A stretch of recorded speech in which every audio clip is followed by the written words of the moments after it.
Meeting to order.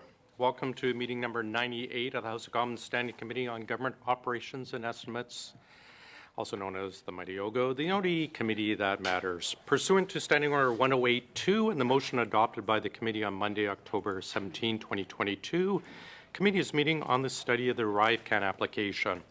Just a reminder to those in person not to put your earpieces next to the microphone as it causes feedback and potential injury to our very valued interpreters. We have two witnesses today. Welcome back, Ms. O'Gorman and Mr. Osowski. I understand you both have opening statements. We'll start with you, Ms. O'Gorman, for 5 minutes, please. Good afternoon. Bonjour. Quand j'ai témoigné devant le comité en octobre, the committee in October, I talked about the internal investigation that I initiated following receipts of allegations of misconduct and the referral made to the RCMP. Le 19 décembre, back from the internal CBSA investigation. A preliminary statement of fact is not a conclusion and does not reflect all of the information, including from respondents. It's relevant documentary evidence collected to date in the course of an investigation. As laid out in my correspondence to you, these packages contained documents that fit the parameters of material that you requested in October. As such, it was translated and provided to you. The emails that you were provided are also relevant to testimony you received at previous meetings. Specifically, it shows that the Bottler chatbot was not the result of an unsolicited proposal, and that there was a pattern of persistent collaboration between certain officials and GC Strategies. They show efforts to circumvent or ignore established processes and roles and responsibilities. I need to say at this point that the investigation remains ongoing. Ideally, it will be further informed by information and interviews from key individuals who have been requested to speak to the investigators. I am trying to balance my knowledge of information that you have been seeking against the integrity of the investigation. In other words, respect for both due process and for Parliament. Public servants, the employees of the CBSA, need to have confidence in our disciplinary processes and the internal investigations that support them. Parliamentarians should know if information that is provided to them is unsupported by facts. La conclusion de nos travail interne nous apportera à la clarté will bring us the clarity that we need to take more exhaustive action in the future if necessary. As I testified at my previous appearance, I have already implemented changes in how the agency manages and oversees procurement. Better controls and oversight have been put in place, including having those with procurement authority in headquarters retake their training, having a senior committee review every task authorization, and centralizing procurement responsibilities within the organization. These controls will be calibrated over time and with a fuller understanding of what happened and why. And the procurement ombuds. It will also be informed by the internal review that is ongoing with respect to contracts and documents associated with ArriveCAN. I would like to assure you that my team is working full out to provide you as quickly as possible over 30,000 pages of information that you have requested from CBSA in the course of your study. Nous avons déjà fourni 6 lots de documents. We have provided 6 packages of translated records. Translation on the remaining material is ongoing. I will continue to send bilingual packages as they are completed. Know everything. What we do know is not okay. I'm concerned and I want to get to the bottom of it. I must emphasize how critical it is that the CBSA maintain the confidence of Canadians as we carry out our important mandate. The situation should in no way dishonor the dedicated employees, frontline border service officers across the country and around the world, serving Canadians day in, day out with professionalism and integrity. I'm focused on not letting that happen. I expect you'll have questions. Thank you, Ms. O'Gorman. Mr. Osowski, welcome back. You have 5 minutes. Thank you for the opportunity to appear today. We are approaching 4 years since these events unfolded, so I'm relying on the best of my recollection, what the agency has provided me, as well as my review of the testimony from previous meetings. I would like to take this opportunity to clearly lay out the facts as I remember them. If the committee has other relevant information they wish to share with me, I hope you will do so, and I'll be happy to review it and get back to you. I'm going to begin with reminding the committee of the exceptional circumstances we found ourselves in during March of 2020. We were shutting down the largest unprotected border in the world while trying to ensure that critical supply chains remained functional for the essential trade of food, medicine, PPE, etc. We had repatriation flights for Canadians returning home and had to manage immigration issues with the United States. We had to manage fear and uncertainty in our own workforce while ensuring the integrity of our frontline operations. Coordinating this with our U.S. counterparts and supporting the government in this historic time was my priority. ArriveCan helped us administer the pandemic border measures, but I relied on my officials to deal with the procurement details. I will now turn to a few points made by Mr. McDonald during his testimony regarding Deloitte and the vendor selection. Sorry? Mr. Carey, you're not muted. Sorry. I will now turn to a few points made by Mr. McDonald during his testimony regarding Deloitte and the vendor selection process. With respect to comments he made about the CARM contract with Deloitte, I have reviewed my business records, and I offer the following context. On March 14th, I received an email from the senior partner at Deloitte offering to help in any way they could with our challenges during the pandemic. I immediately passed this along to several of my vice presidents. The vice president of the CARM project replied that while Deloitte had cleared people who knew our systems, they were already stretched on CARM.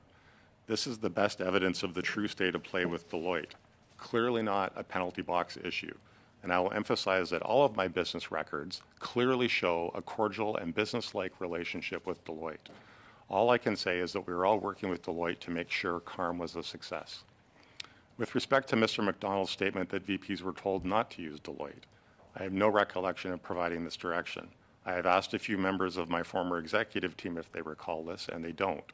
In fact, one of them said that they would have objected if I had said that, as Deloitte was working on other contracts within the agency at the time, and there were no issues. My understanding is that Deloitte has continued to work with the agency. To be clear, a deputy minister has no authority to ban a firm unilaterally. No one was in the penalty box, and there's no evidence to support this. I'll now focus on the few days following the request from the Public Health Agency to look into an app that I received on March 22nd, 2020. I immediately forwarded this request to my CIO, Mr. Dwan, as well as my Vice President of the Travelers Branch. 4 days later, on March 26, Mr. Dwan shared simple mock-ups of what the application could look like with myself and my Executive Vice President. The committee will have seen 2 relevant meetings in my calendar at this time, one on March 26 at 10 a.m., where I had a teleconference with Mr. Dwan and my Executive Vice President, where he showed us the mock-ups. And at 10:43 a.m. that same day, I forwarded those simple mock-ups to the DM of Health and the President of the Public Health Agency. On March 27th, we had another meeting to discuss issues raised by those same DMs. To be clear at this point, no one could have envisioned how many versions and releases of the app there would be, nor its cost. I have reviewed my business records during this time period, and I have not been able to find any emails from Mr. Dwan or anyone else regarding vendor selections options developed by Mr. McDonald or Mr. Utano. The agency has confirmed this to me as well. I have no recollection of being asked for my opinion on Deloitte or any other potential vendor as part of the ArriveCan procurement. Speed was of the essence, as airports were slowing down with the paper-based process and provinces were demanding better data. I was relying on my vice presidents for their best advice on how to manage this situation. While I haven't seen any of the documents involved, Mr. Dwan's testimony states that he was provided a choice between a fully outsourced Deloitte solution or an option to augment our existing capabilities. Mr. Dwan testified that for a variety of reasons, such as using the CBSA cloud versus a private sector cloud, speed and agility, that the staff augmentation was the preferred approach. This choice makes sense to me, especially considering the legal and privacy issues involved. Given what I've stated, the choice appears to be a rational, business-based decision and nothing to do with CARM. If the committee has different information in their possession, then I'd be happy to review it. To this day, I remain exceptionally proud of how the CBSA responded to the pandemic, and I hope these current matters don't diminish the efforts of the many thousands of CBSA employees who served Canada during this unprecedented event. Thank you, and I'm happy to answer any questions. Thank you, Mr. Osowski. We'll start with Mrs. Kusi for 6 minutes, please. The floor is yours, Mrs. Kusi. Thank you, Chair, and thank you to our witnesses for being here today. Imagine this. You are a public servant. You are someone who has made the decision to come and help your country. I made this decision. I personally made this decision as a member of the Canadian Foreign Service. You swear that you will act in your best capacity possible for the best interest of this country. Now imagine that the worst situation for your nation occurs since wartime, a pandemic, and you are forced to make the best decisions possible that you can in your position for your nation with the information that you have. You do your best, you navigate the system, but things go wrong.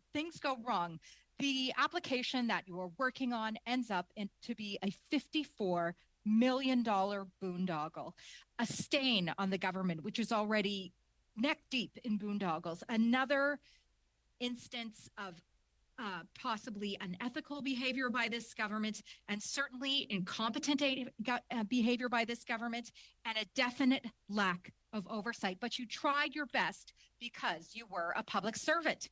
The stress of the investigation of this $54 million boondoggle gets to you. So you go on medical leave and you think things can't possibly get worse. But they do get worse, and they got worse for Cameron McDonald, who was a director general at CBSA, and Antonio Utano, who was an ADM at the Canada Border Services Agency. Things got worse for them after coming here, giving what they believed was truthful testimony, their heartfelt testimony, to speak truth to power, to speak truth to Canadians, when they were suspended. But not only suspended without pay. And for what reason? They claim that they were misled by senior CBSA officials. They were intimidated, that this was retaliation, that this was an attempt to muzzle them, that this was the CBSA's opportunity to use them as a scapegoat. There were no allegations, no details, no evidence. What they did receive were threats that decisions would be made if they were not compliant. So, Ms. O'Gorman, I'm here to ask you today, on behalf of Mr. McDonald, on behalf of Mr. Utano, on behalf of public servants everywhere, on behalf of Canadians, why were Mr. McDonald and Mr. Utano suspended without pay? CBSA is conducting an internal investigation. Neither of those individuals work for the CBSA right now. Believe anything that you say today, these canned speaking notes, when both Mr. McDonald and Mr. Utano have stated that they were misled by senior CBSA officials as to who even chose ArriveCAN. This committee has found you not having spoken the truth before to this committee before. There's no reason we should believe this. Can you tell the committee then, what evidence do you have of Mr. McDonald and Mr. Utano for their suspension? Can you share with that, please? What evidence do you have for this committee? I'm not using speaking points, and I don't believe I've been informed of not having told the truth to this committee. I did not take those actions. They don't work for me. Well, we would like to know what evidence you had. That was my question. As well, their legal fees were being paid until this point of their suspension, and now they're no longer being paid. Why did you suspend paying their legal fees? So the preliminary statements of fact were provided to their deputy heads, and I took decisions that are consistent with the Treasury Board policy on legal fees.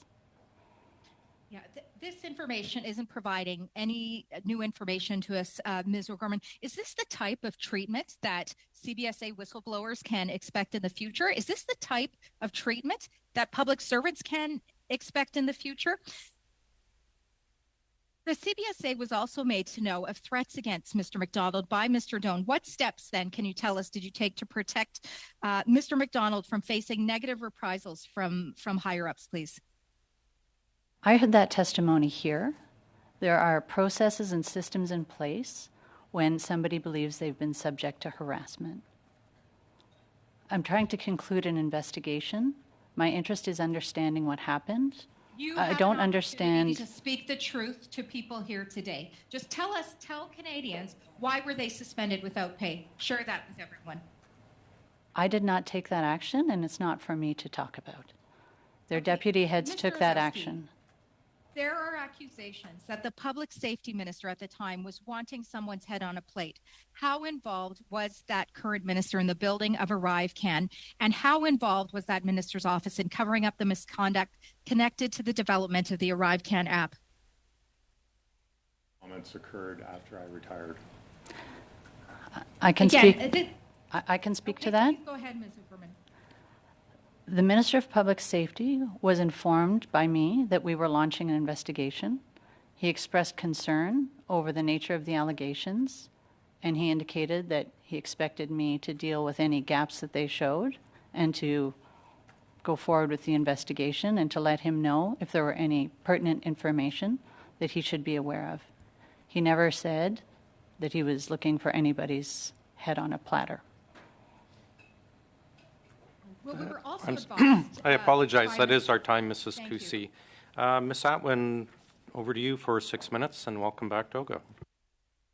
Thank you very much, Mr. Chair, and good to see everyone, and Happy New Year. And thank you so much to our witnesses for coming back to the committee today.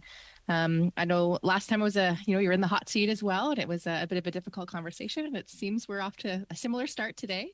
But I'd really like to, I think, Mr. Osowski, you mentioned the importance of highlighting just how much work, as well, Ms. O'Gorman, what the CBSA does for Canadians, protecting our borders. I really think it's important for us to separate kind of what's happening here with this important integral work that we have. And of course, what they endured during the pandemic, very much so the front line, dealing with a lot of the pent up anger and hostilities, even from, community members who are just dealing with the uncertainties of that time. So just want to thank you for everything you've done.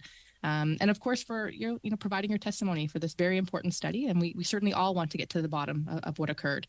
So I very much appreciate your opening statements as well. And, really what I'm going to do is just kind of take us through, again, step by step, how we kind of got to this place. Perhaps quite repetitive at this point, because again, this has been quite an ongoing saga. But Ms. O'Gorman, maybe I'll begin with you.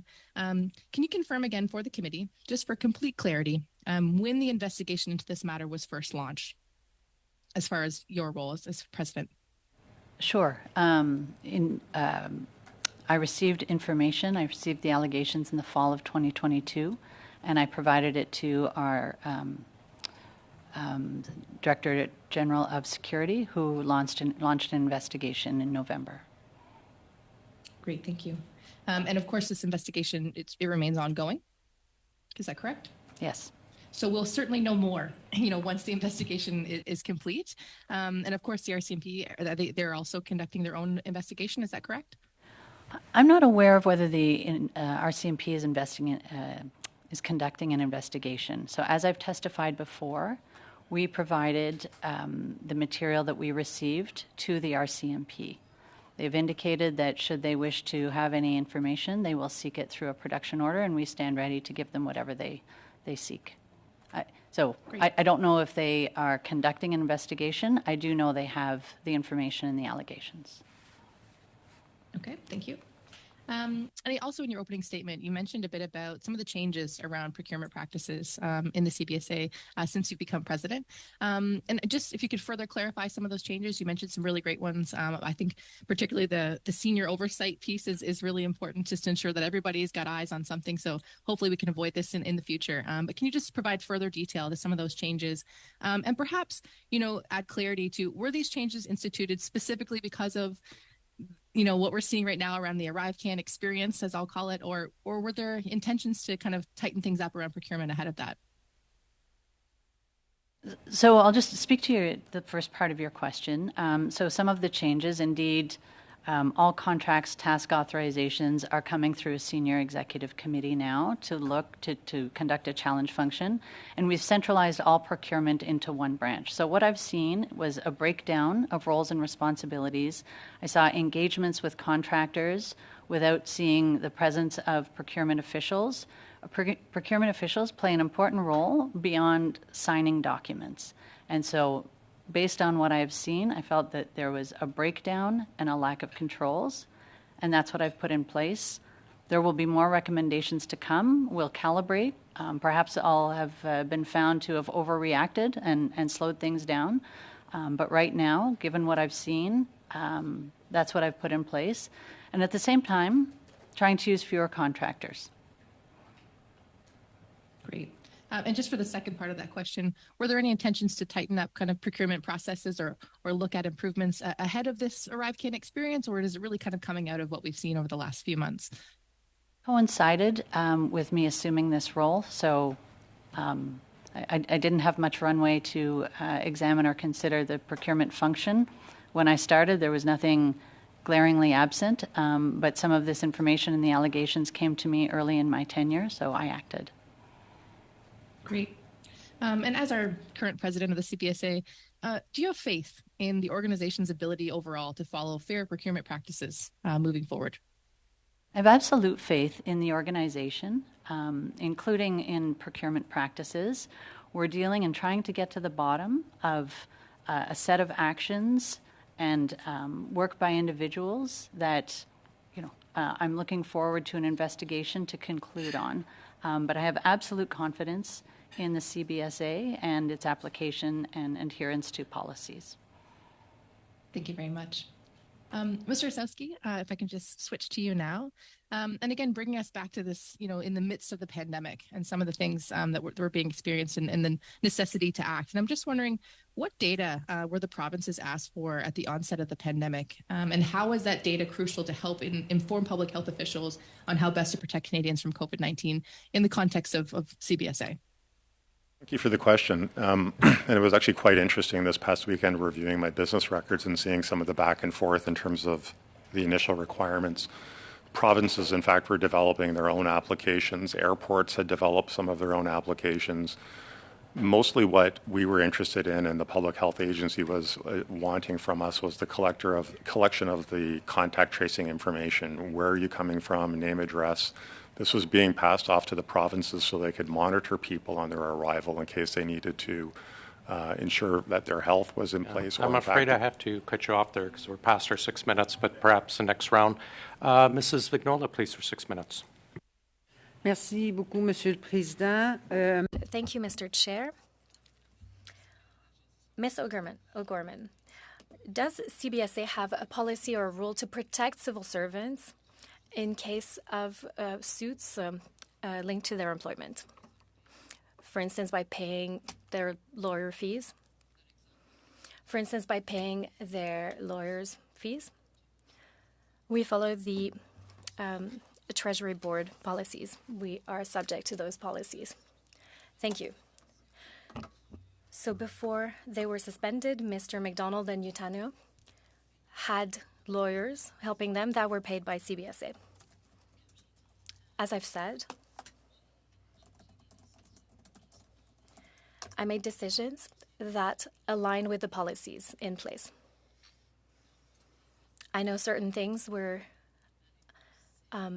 published or certain sentiments were made public, but my answer is that I was in line with policies.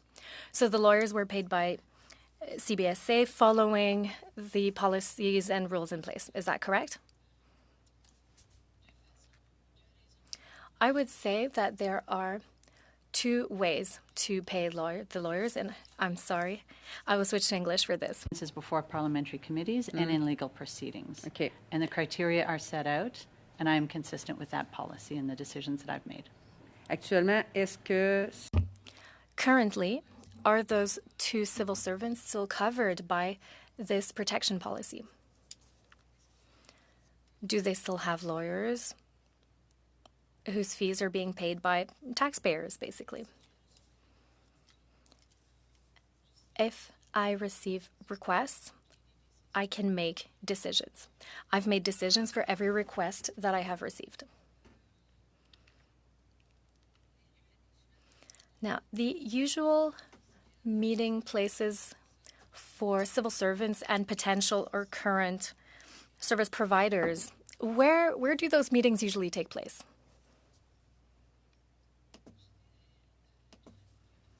I would say it happens in the workplace. Now, that's not to say that there are no meetings outside. there are no set rules. No set rules about the exact location of such meetings. We do have a values and ethics code that we follow. There's the question of conflict of interest or perceived conflict of interest, and that guides us when we decide how and where to meet with vendors. In the emails that you've sent us this week, I saw many meetings, either weekly or bi-weekly, that took places in bars, that were in breweries, and those were maybe meetings that lasting an hour, hour and a half. Is this usual? Is this recommended? Is it efficient? I mean, I'm sorry, but having a meeting in a brewery, I don't drink beer myself, but come on.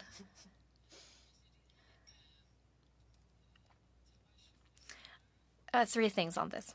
First of all, as I've said, the perception on conflict of interest matters.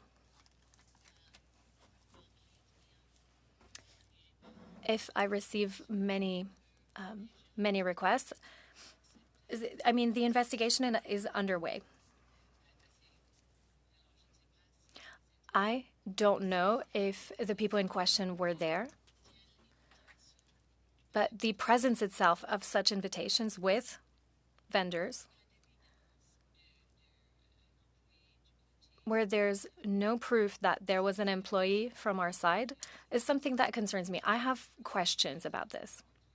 Mr. Osowski, in your opening remarks, you compared the internal data storage and external data storage offered by Deloitte. I'd like to talk about Amazon Web Services. Is that considered internal or external storage? From what I can see in the documents we've received so far, the applications have to be compatible and use that platform. So is it considered internal or external storage? Question. Actually, I don't think I'm qualified to answer that.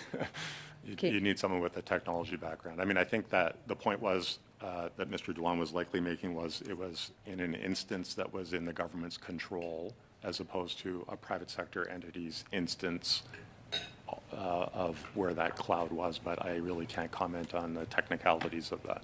Okay.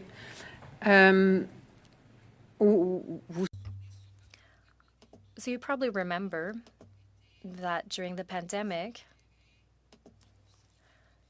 Deloitte was in charge of everything regarding procurement in China. And I'm talking here about cargo shipping, planes, ships, in terms of masks and other PPE for Canada.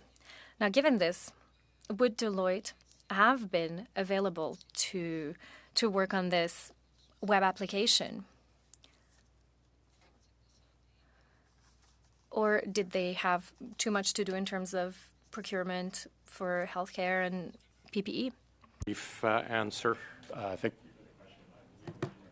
that Deloitte was available to provide this outsourced solution that was proposed. Merci. Mr. Johns, go ahead, please.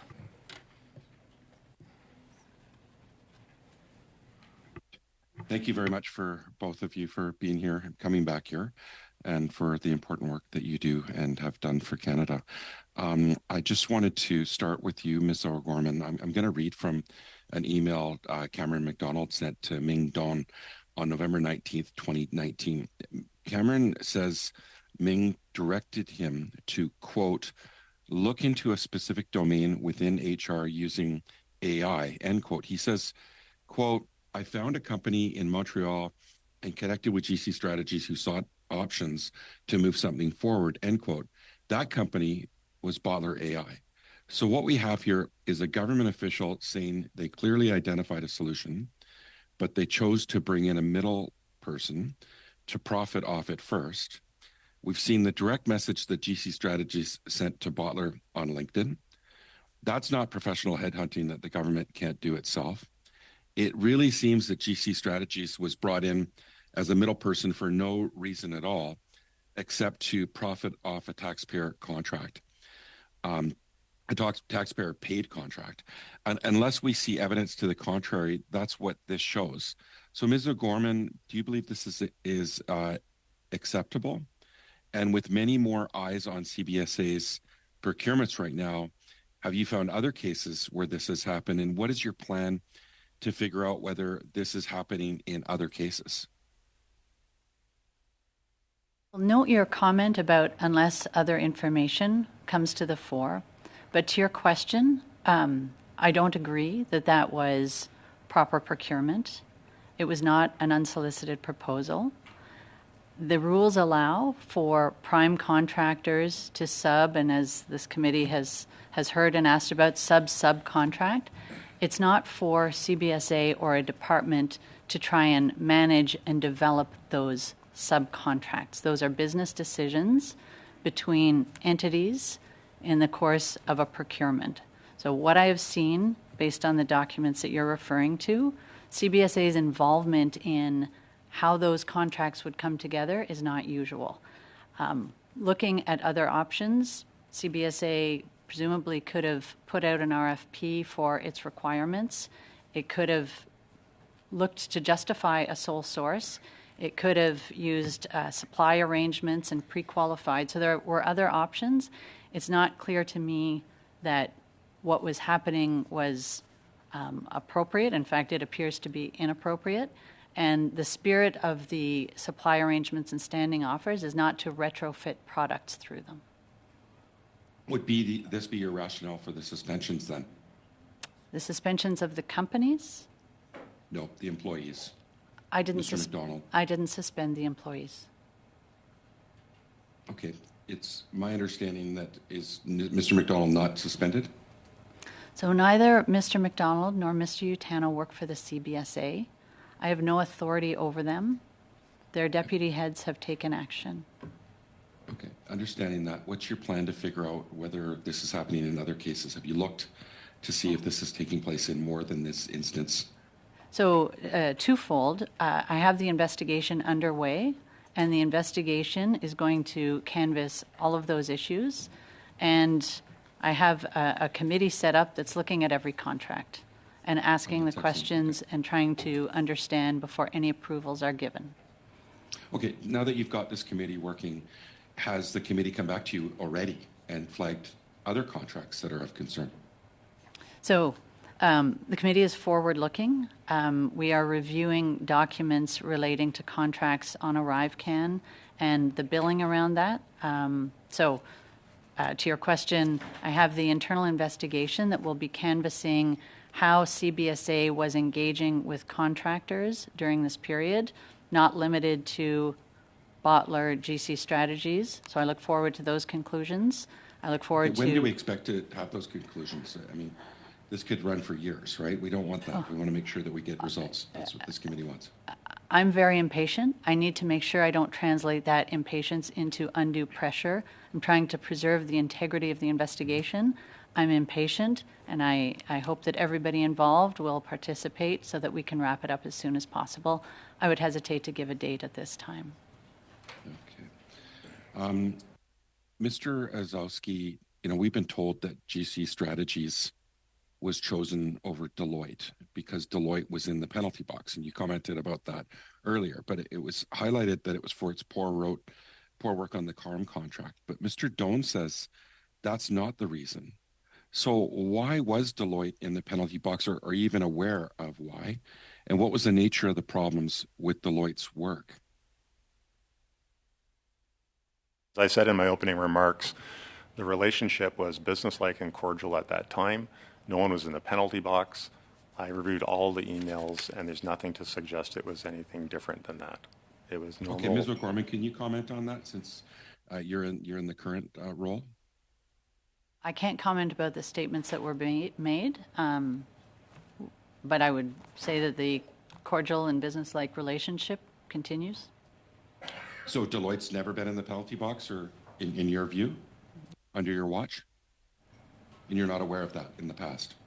No. Thank you, Mr. So this Gomes. was... Okay. Mr. Brock, go ahead, please. Thank you, Chair. Ms. O'Gorman, your responses to the questions put to you by my colleague, Ms. Kuzi, as to why both Mr. McDonald, who was a Director General of the CBSA, and Mr. Antonio Utano, who was a Vice President of the CBSA, as to why they were suspended without pay.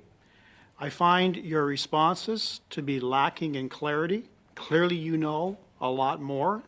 We're going to ask you questions about that because Canadians deserve a full, frank answer as to why both of these senior civil servants have been treated in the fashion that they have. And these are extremely unusual circumstances, so much so that the report put forth by Bill Curry in the Globe and Mail was able to speak with the former clerk of the Privy Council office, Mr. Michael Wernick, who said that public finger-pointing by senior servants is highly unusual. He cannot recall any other instance of such public disagreement. Is it an outlier? Yes. Suspensions without pay are also rare. It's a strong measure to suspend without pay while a process is underway and no conclusions have been reached. Usually disciplinary measures follow an investigation being completed, and suspension with pay is more common in the early stages, he said. It's also a very strong measure to suspend or permanently revoke a security clearance. It is tantamount to removing someone from that job and any other job that requires that level of clearance. It is not a common occurrence. Your decisions at the CBSA, as directed and delivered to the other ministries these two individuals have worked for, have destroyed their lives. And Canadians deserve an answer. Parliamentarians deserve an answer as to why due process was not provided to them, that very draconian measures were taken against them. So I'm going to be asking you a number of questions. Who did you speak with, ma'am, on suspending the two public servants on the 54 million ArriveCAN app? You said it wasn't your decision, but clearly you participated in the ultimate recommendation that they be removed. Who did you speak with? That's not accurate at all. I didn't speak to either of their deputy heads about the actions they were taking. You received a preliminary report from investigators in your department. Did those investigators recommend suspension? No. Who did? The decisions were taken by the deputy heads. I shared the preliminary statements of fact with their deputy heads. Well, what did the preliminary statements of fact, how is it so damning against those two individuals that you felt it prudent to pass on to the other ministries? It included, as the emails that you have received, information about engagements with consultants, a whole series of information that, as their deputy heads, I felt they had a right to have. They did not consult me on their actions. Why did you claim that they were a national security risk? I never claimed that. Were you aware that that was the language that was used in their suspension letters? I haven't seen their suspension letters. You're completely blind to that. You had no knowledge of that. I'm not their deputy head. They don't work And the for deputy me. head never spoke to you at all? They alone made that decision? They alone made that decision. Is your evidence today? They alone made that decision. Okay, so identify those deputy heads for us, please. Who are they? Bob Hamilton is the commissioner of the CRA, and Stephen Lucas is the deputy head of Health Canada. How many communications did you have with both of those individuals?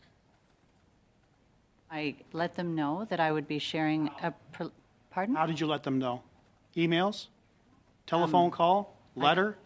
I called them, and I indicated. When did you call? When? When? Soon after I received it. I received the package the 19th of December. Follow up with an email? Possibly. Okay, you'll provide this committee with any and all manners of communication to those two deputy heads surrounding the preliminary findings from your investigators in your ministry. You can do that? And the You can have that to us within 2 weeks? Okay? Yeah. Did they communicate back to you? They told me after the facts, the decision they had taken. They Communicated that they took the decision to suspend without pay. They informed me that they had taken actions. Communicated that to you in what manner? In a phone call, as I recall. Official, nothing, no email, no letter? No Just a reason phone to call? inform me officially. They are the deputy heads of those Right, employees. that we're taking the most drastic of Can you wrap up, remedies Mr. Brock? that we're taking the most drastic of remedies against these two whistleblowers who spoke truth to power, and they only communicated that via telephone. The employees work for them. Thank you, Mr. Brock. Mr. Baines, over to you, please. Thank you, Mr. Chair. I'm going to go back to Mr. Oskowski. You're trying to inform us a little bit about the ArriveCAN app and the centralization of it in order for it not to fall through cracks of airport and provincial apps. Could you maybe finish that? I think you were trying to. Sorry, let me interrupt you, No, Mr. Baines, désolé. for a moment. I'll stop the clock.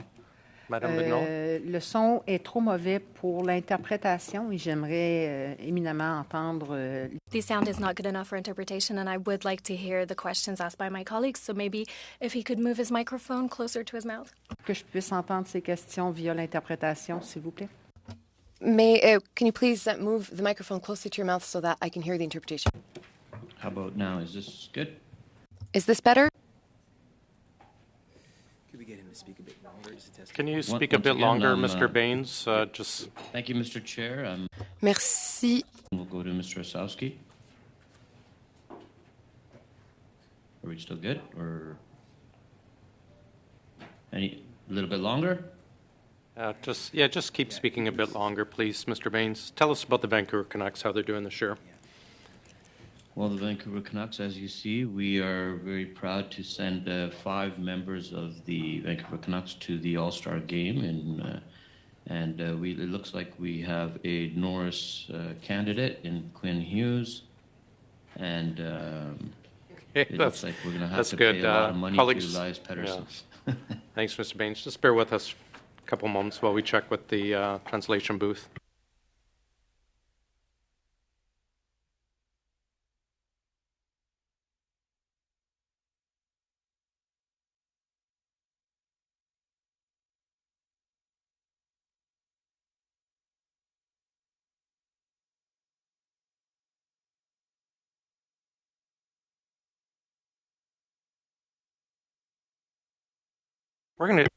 I apologize. We're going to suspend for a couple moments here.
Thank you very much. Thank you, Mr. Chair. Mr. Ozowski, I'm going to go back to you. You are reflecting as on your observation and what you notice when you're going through a number of emails, and you were talking about the reach out to you or the outreach to you around various requirements from various provinces and all of those things. Can you expand on that? And had we not gone with ArriveCAN the way we did, what would be potentially the impact?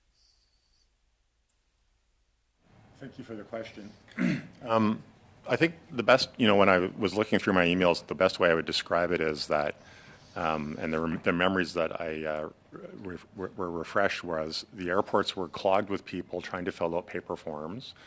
People then would get garbage bags full of these paper forms and have to digitize them so that information could be passed to provinces.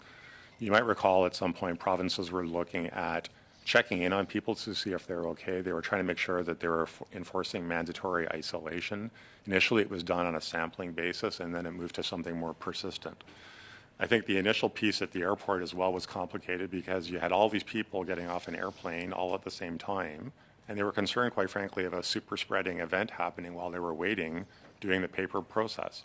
So it was logical to sort of look for some way to capture this information in advance if possible. And there was a web-based version of this as well for people who didn't have a mobile app, so that we could capture that very simple information, give it to the provinces, and as well allow the public health agency to do the analytics to say, okay, this person came from this country, this is what variant that turned out to be following the testing. It was much, much more sophisticated and much, much more effective than a paper process. Yeah, thank you. So the reference to a $54 million bungle is not really true because can you share with us, if you do know, the dollar cost of the development of the application? I don't have those details, but I remember you asking me a similar question on December 8th of 2022 when I first appeared. And I think at the time, the estimate was the processing of a paper form was about $3 per form, and that the application was, I don't know, I think we talked about 60 million people used the application, or 60 million travelers, and that worked out to about 65 cents per form. But I think I want to take the opportunity, if I may, in terms of the costs of this. Unlike all of the other references this committee has heard to what an app costs to development, we did not know the requirements at the time. We did not have the luxury of weeks of thinking about how do we want to situate this, what are the true business requirements, what data we have. As you can appreciate from my remarks, what we were dealing with was a million different things at once, quite frankly. And this constantly evolved as we brought in new measures, and the Public Health Agency, along with their provincial counterparts, tried to prevent the spread of the disease based on what was coming into the country. And that's where we tried to help them. And so, you know, these references, well, we could have done an app cheaper than this. It was not the same situation by any means whatsoever. Yeah. Just as a reference for the committee, I believe the development cost of the application with 70 different iteration that was coming on a rapid fire was around $9 million. So the reference to the fact that this application has cost $54 million of development is not factually correct. Quickly going to Ms. O'Gorman, in your opening remarks, you talked about that the investigation had led to information that you shared with other department heads, and then they made the decision that they made. Also, some of our colleagues in the opposite side refer to the statement that you provided was not a true statement. Madam O'Gorman, can you tell us why did you ask for an in-camera meeting as opposed to a public meeting? As I said, I'm trying to balance information that this committee is seeking with the integrity of investigation that remains ongoing and that hasn't heard from key individuals. So I am anxious for that to conclude, and I'm very conscious of not prejudicing that investigation. CBSA conducts internal investigations. Individuals who have been subject to those investigations have talked to me about how stressful they can be, whether they're respondents or even witnesses. So I can't imagine the stress that would cause somebody who's subject to an investigation with such a public profile. I'm concerned about people's mental health. I would like the investigation to have the space to conclude, and I would like to protect its integrity. Those were the reasons why I asked. Thank you very much. And Mr. Jouari, thank you for your flexibility. Mrs. Vignola for 2.5, please. Thank you very much, Mr. Chair. Ms. O'Gorman, as far as you know, are there public servants or higher-ups that would have made pressure or pressured people that would have testified in committee? So Mr. McDonald, Mr. Utano, Ms. Duck, would they have been sent cease and desist letters or other legal documents? We should wait for the conclusion of the investigation. In testimonies, different informations have been shared. I'm not sure I understand what whistles are being blown. I want to get to the bottom of what happened. I have trust in the investigation, and I look forward to it concluding. S'il y a eu des pressions, c'est en dehors de votre. And so if there was pressure, that had nothing to do with you, and these people acted of their own volition. They were their own decisions. Yes.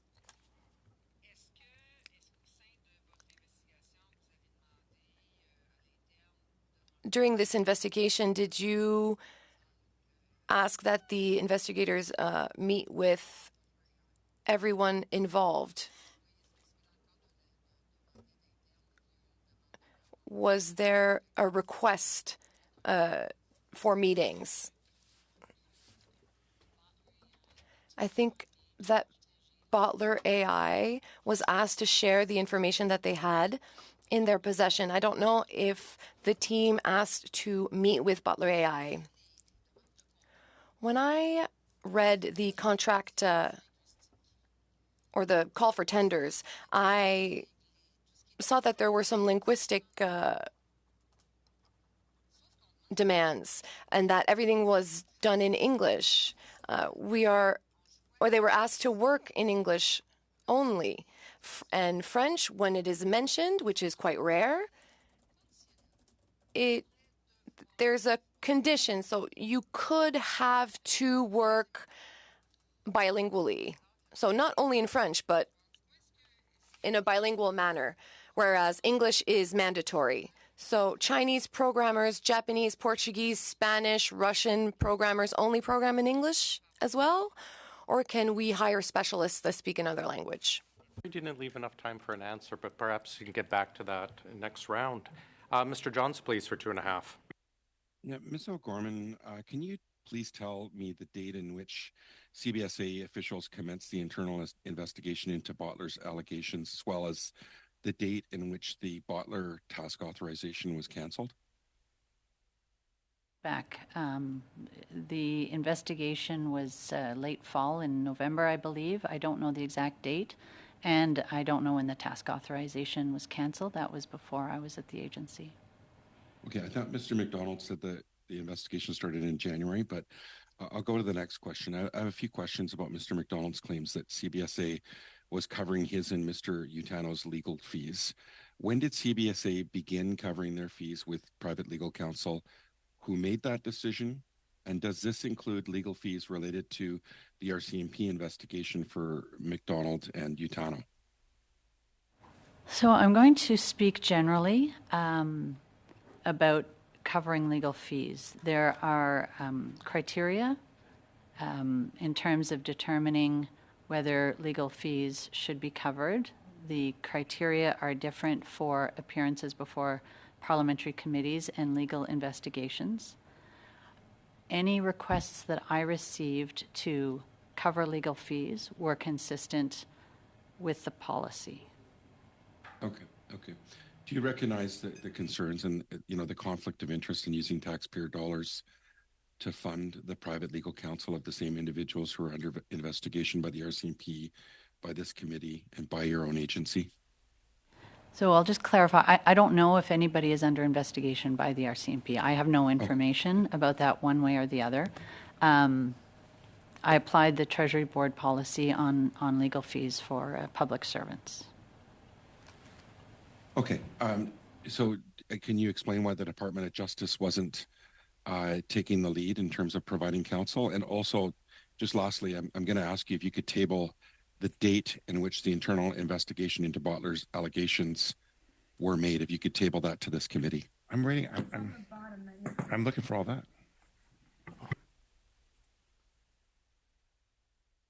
We can provide that. Sorry. We can provide that in writing? We can provide the date. And to your other question about legal fees, can you repeat the question? Why wasn't the counsel being provided by the Department of Justice? I will speak generally about the process, and just briefly, please. So I applied the policy, and it does contemplate whether there's a conflict of interest. That's in the policy. It sets out the considerations to be made. Thanks very much. Mr. Barrett, please. Mr. O'Gorman, in your calendar, there are multiple visits to the address 80 Wellington. And while this building is on Wellington Street, it's not 80 Wellington. 80 Wellington is the Prime Minister's office. These visits are interspersed or spaced around your times appearing at ArriveCan hearings for the Government Operations Committee. For example, before your appearance at the Government Operations Committee on the 24th of October in last year, you visited the Prime Minister's office at 2 p.m., then walked across the street and sat down to take questions. The next morning, you were back at the Prime Minister's office. Who did you meet with in these meetings? Met with the Prime Minister. The Privy Council office is in that building. I would have been at 80 Wellington to attend meetings with colleagues in the Privy Council office. So none of your meetings at 80 Wellington had any relation to the ArriveCan scandal or your testimony at this committee? No. I have spoken to colleagues in the Privy Council office about ArriveCan. Certainly there's a big public profile to ArriveCan. They've had questions, but you're linking specific meetings and specific appearances here that have no relation to one another. I have come to give this testimony free of putting anything by anybody else. So the suggestion that I would have been meeting with the Privy Council office in advance of this meeting is not accurate. My calendar shows many, many meetings at 80 Wellington. You did meet with people at that office before this meeting, so it is accurate to suggest that. It's an assertion of fact. So you just said it's inaccurate to say that you met there before this meeting. You did, ma'am. Not on ArriveCan. Okay. Well, it's certainly interesting that your appearances at the Privy Council office or the Prime Minister's office are directly around your appearances at this committee. You'll see many, many meetings at 80 Wellington around all sorts of other meetings. You said you spoke to colleagues in the Privy Council office about this meeting. Did you speak about your testimony at this committee with folks at PCO? I didn't say that I met with colleagues about this meeting, but I did indicate that I was coming. I indicated that I was coming, and I shared my opening remarks with them. They didn't. They acknowledged receipt. On October 13th, 2022, there was a meeting in your calendar that was Procurement Services Canada and CBSA on ArriveCan, PSPC and CBSA ArriveCan. Did you attend that meeting? Can you say the title of the meeting again? October 13th, 2022, PSPC and CBSA ArriveCan. Did you attend the meeting? I don't recollect if it was in my calendar. I likely did, but I don't recollect that meeting in particular. Well, it seems that the meeting would have been important to your committee strategy because we have an email on October 21st where it stated, quote, both PSPC and CBSA push to have all departments do remarks if they can for time management and putting our narrative out there. So it seems like there was a time management strategy developed. It relates directly to your appearance at committee. Do you have any recollection of it now with that having been offered? Sorry. Would you be able to table for this committee? Would you be able to table for this committee the prep materials that you would have had, or a slide deck? Do you have the title of the slide deck on lessons learned? ArriveCan lessons learned. Are you familiar with that document? I am. Could you table that with the committee? I believe if it's the one I'm thinking of, it was presented to the Treasury Board. But yes, I can. You undertake to provide that to the committee? Thank you. The PCO in the documents that we reviewed also said that they wanted to review all documentation being requested by the committee. Was PCO involved with any of the redactions to the documents?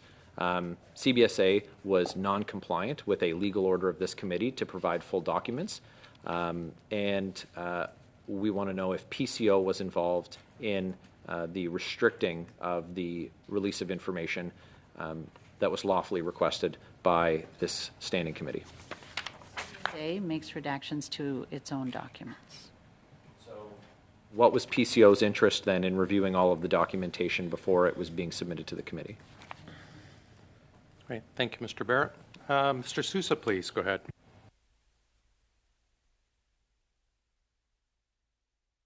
Thank you, Mr. Chair, and thank you to both witnesses for being here today. Mr. O'Gorman, have Bottler cooperated in discussions? Have you had any discussions with any of the principals? I've not spoken personally with either of the principals. As I said, we invited them to provide any material that was pertinent to the investigation. I have received 3 letters from Ms. Dutt over the course of my time here. I have not spoken to her personally. Yeah, and so some of the concerns the committee has is the way it was proceeding, or it took shape, as you've rightly noted in your opening remarks, that they didn't actually have a contract. In fact, we're not really certain still as to what they were prepared to do or what was being asked of them, given that they were being proactive in their presentation to government, and nor did GC Strategies have a contract. I know that was some inference made to that. Can you explain what is developed here in your mind? Recognizing that there will be further information and an internal investigation, based on the information that I've seen, there was engagement with officials from CBSA, GC Strategies, Bottler, Coredex, and Dalian, getting involved in how the work of Bottler would be brought to bear at CBSA. And that is what was presented to the RCMP. Am I not mistaken on that? That's what was given to them? The allegations by Bottler were passed to the RCMP. And none of that is anything to do with the ArriveCAN. Is that correct?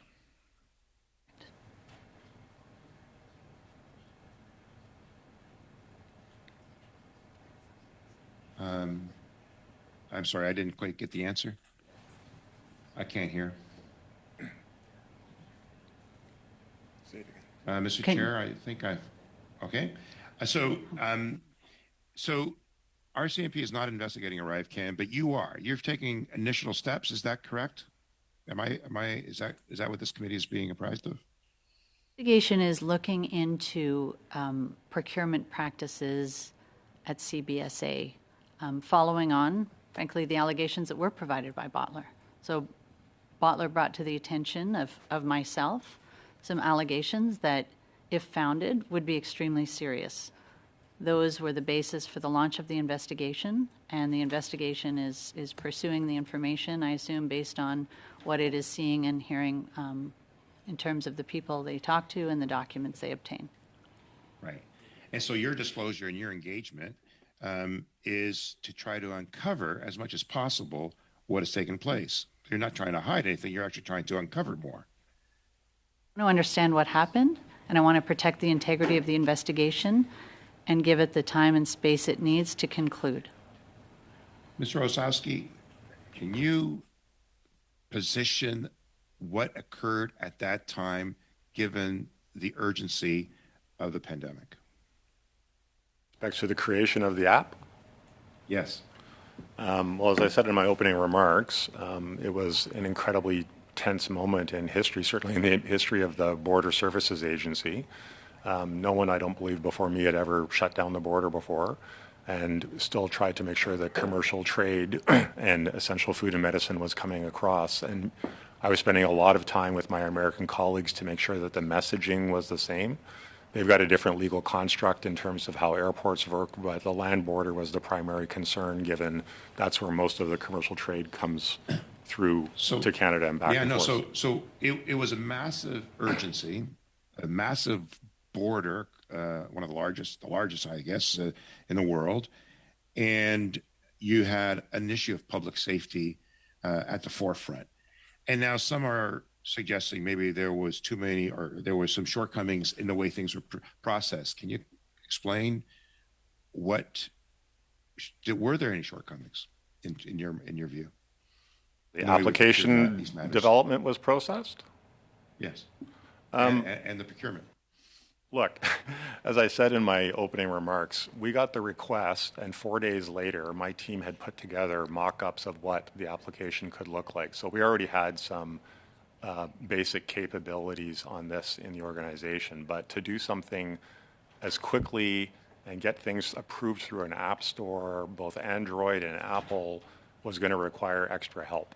The team had something ready to go for a soft launch. I believe it was in the middle of April or just towards the end of April, and then it was fully launched. So it was a very, very tight time frame. Absolutely not normal in terms of the normal way we would procure any IT project or anything like this. And so were we running at 150 miles an hour? Absolutely. But this was a pandemic. People were dying. I think I remember at the time when we shut the border, 100,000 people had died. I have to cut you off there, Mr. Osowski. Thanks, Mr. Sousa.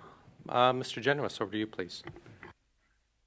So, Ms. O'Gorman, two senior public servants involved in the ArriveCAN affair, Mr. McDonald and Mr. Otano, provided highly detailed and critical testimony to this committee on November the 7th, 2023, about what happened in ArriveCan.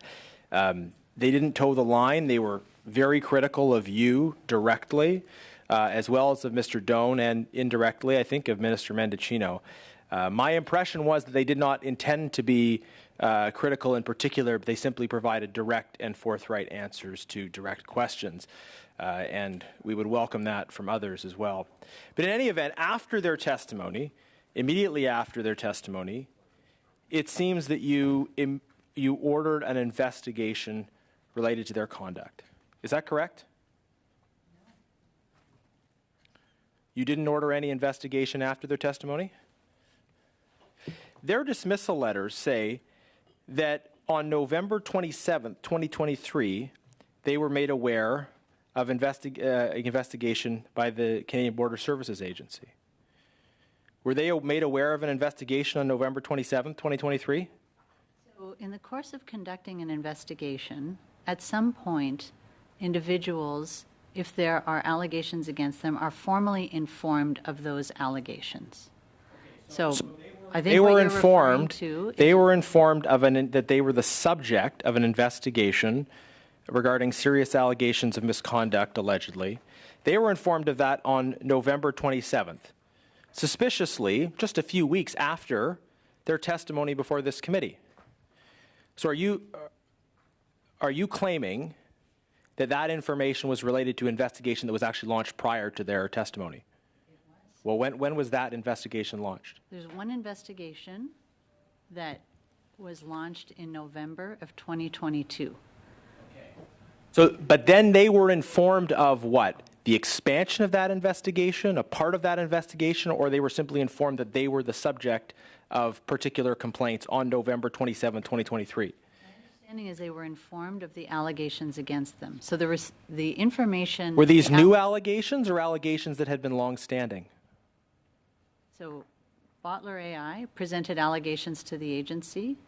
The investigation that has been followed is consistent with any investigation undertaken by CBSA. And Ma'am, I'd like direct responses here. What I'm trying to understand is that a couple weeks after their appearance before this committee, they were informed of serious investigation into their own conduct. You're telling us that it just so happened that there were new revelations related to an ongoing investigation. There's new revelations. The investigation. But then why were they only told of this on November 27th? Was information simply kept from them for a long time? Because you'd have to agree the timing is a little bit odd, isn't it? I don't agree with that. The Really? investigation has been carried out consistent with our investigations. I have not spoken to the investigators. The process is such that when Okay, ma'am. So are pure subject to- coincidence. They come on November 7th. They are very critical of you personally. And then 2 weeks later, slightly more, they are told that they are under a cloud of investigation, and subsequently you send a preliminary finding of fact to their bosses, which lead to them both being suspended without pay, all in a few months succession after their appearance at this testimony. Their legal support is withdrawn as a result of a decision you made, which you claim is in keeping with Treasury Board guidelines. All of this in weeks and months immediately after they came and criticized you at this committee. And you're telling us that that's pure coincidence. Is that what you're telling us? Is the suggestion that I'm interfering in the investigation? Because there is no information to support that. Ma'am, I'm pointing out the timeline. But here's what I would like you to do. I'd like you to provide the preliminary statement of fact that you provided to their superiors to this committee within 48 hours. Will you undertake to do that? I'll say two things. No. Will you provide that document? The preliminary statement of fact. Will you provide that document, is a ma'am? point in time. Will you and provide I'm that document? conscious of my No, obligation I'm asking you a Privacy question. Act. And right now, You know, ma'am, you talk about your concern about the integrity of the investigation, but you have told this committee, you've chosen to publicly testify that you believe that Mr. Utano and Mr. McDonald have behaved inappropriately. You have said that on the record at the same time as claiming you don't want to compromise the investigation. And you made the decision to send those letters immediately after they gave testimony at this committee critical of you. So if you won't answer my question, I hope the committee will agree with me to order the production of that preliminary statement of fact that you sent to the superiors of Mr. McDonald and Mr. Utano, and I'd put it to the committee that we order the production of those documents within 48 hours. That's not a question. That's to the chair. Okay, because I think I'm out of time. We are, but I will ask colleagues, are we fine? Mr. Shawari, you want to respond to that? Yeah, the same comment as I did yesterday with Mr. Gorjon. If we can have it in writing, both official languages, I would appreciate that. And as usual, we always support any type of production of document. Sorry, I've stated it clearly. Je peux dire le même en français. I can say the same in French. We have interpretation services. Preliminary statement of fact that Ms. O'Gorman sent to the direct bosses of Mr. McDonald, Mr. Utano, that led to their suspension. I'm requesting that the committee order the production of those documents. I'm going to interrupt because we're out of time. We're going to try and get that translated and sent around, and perhaps we can address it in a bit later in the meeting. So we'll get the translation sent around to everyone. If you could just provide and separate to our clerk exactly what you're looking for so we can move forward on that. Mr. Baines, we will... Go ahead, Ms. Atwood. Go ahead. I'm sorry, but Mr. Genuis, if you can just lean back from the mic a little bit when you're speaking. It's hard on our ears, and I'm sure it's hard on interpretation. I just wanted to put that out there. Thanks. We'll pass it on.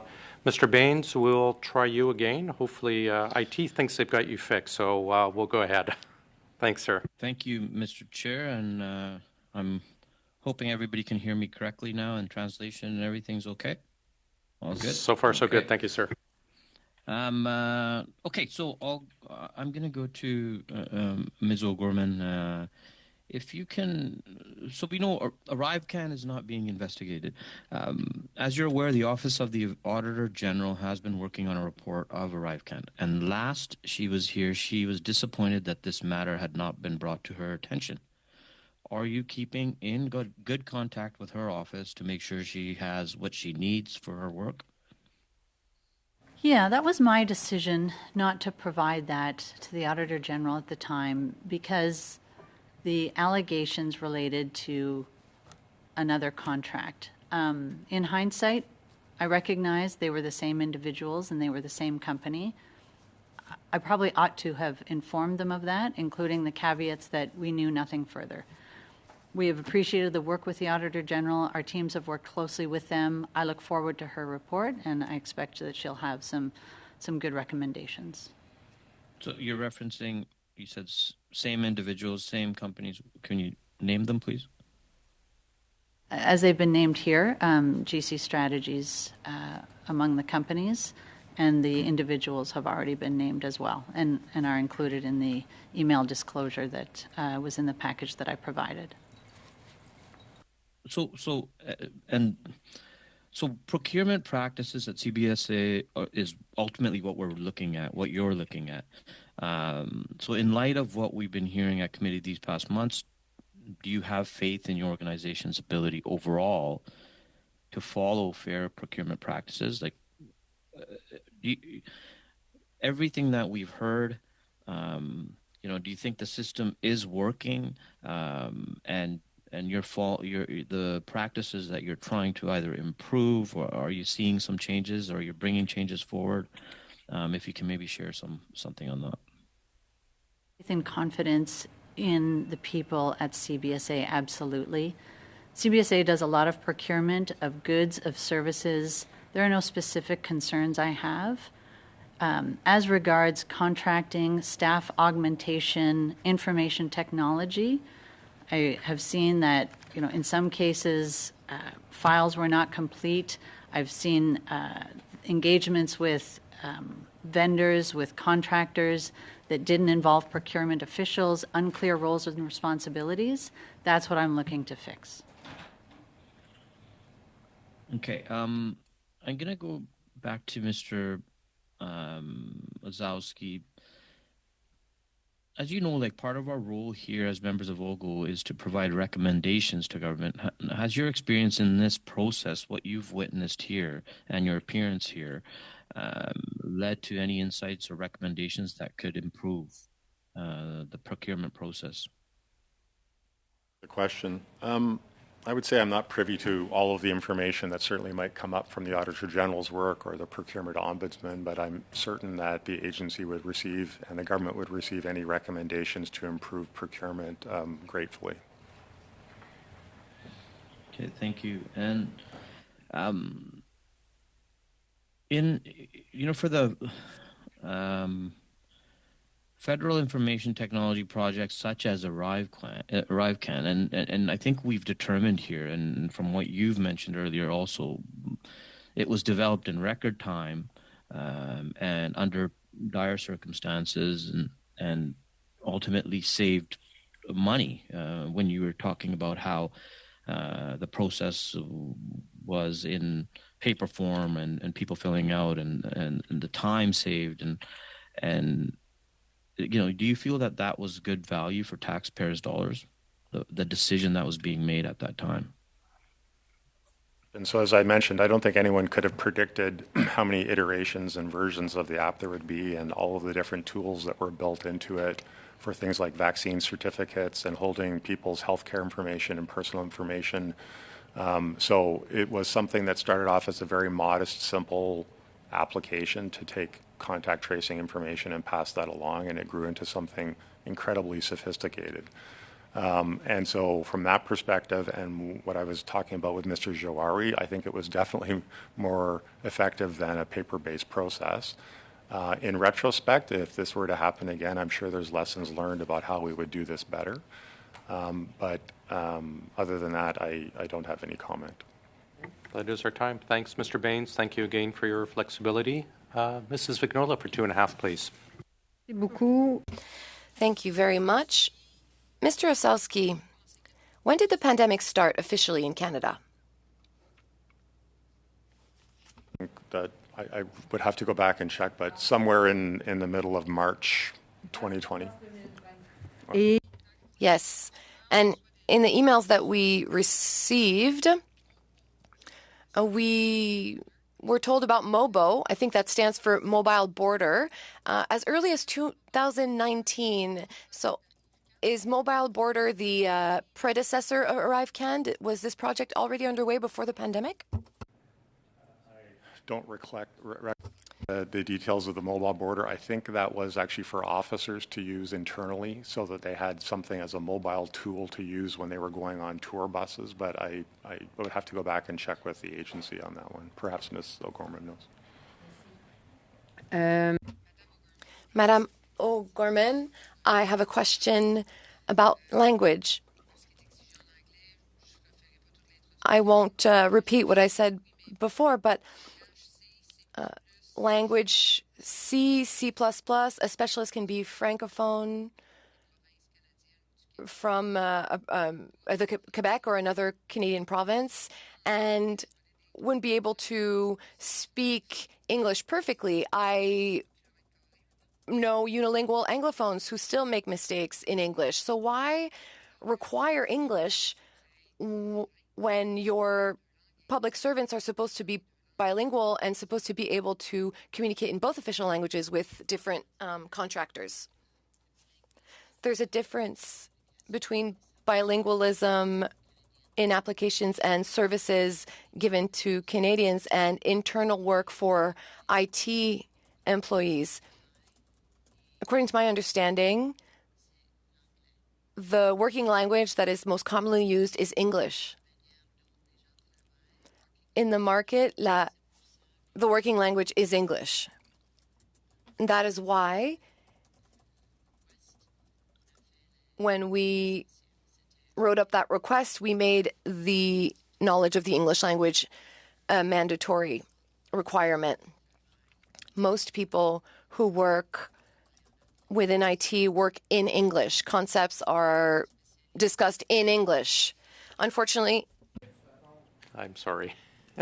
Mr. Johns, over to you, please. First, I want to give Ms. O'Gorman just a a really quick chance to respond to Mr. Jenius's question. She wasn't given a chance to reply. Wanted to know if she wanted to take that opportunity. I would just say that CBSA is conducting this investigation in the same way that it conducts all investigations. And that's very important, and it's important for the people of CBSA to see that we don't do things differently based on people's levels. And so the team is carrying out the investigation. There are established steps supported by jurisprudence. I'm not involved in talking to the investigators. I am certainly not directing anything related to that investigation. I receive updates. When I received a document, I shared it with the relevant deputy heads. So we are conducting that investigation in a way that is absolutely consistent with others. The public profile is certainly making it a challenge. We want to wrap it up quickly, and we want all those involved to participate in the investigation, meet with the investigators. Thank you for the opportunity to make that clear. Thank you.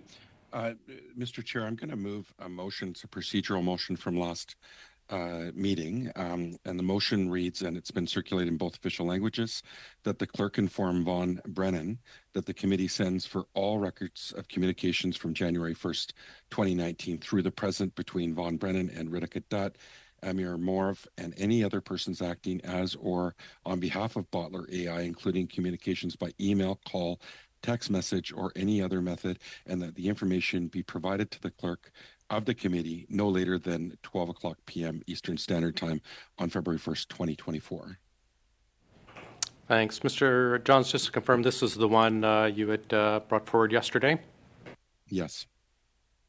Mr. Sousa, your hand's up. Is it on this issue or? Yes, it is. Go ahead, Mr. Say that we will support this motion.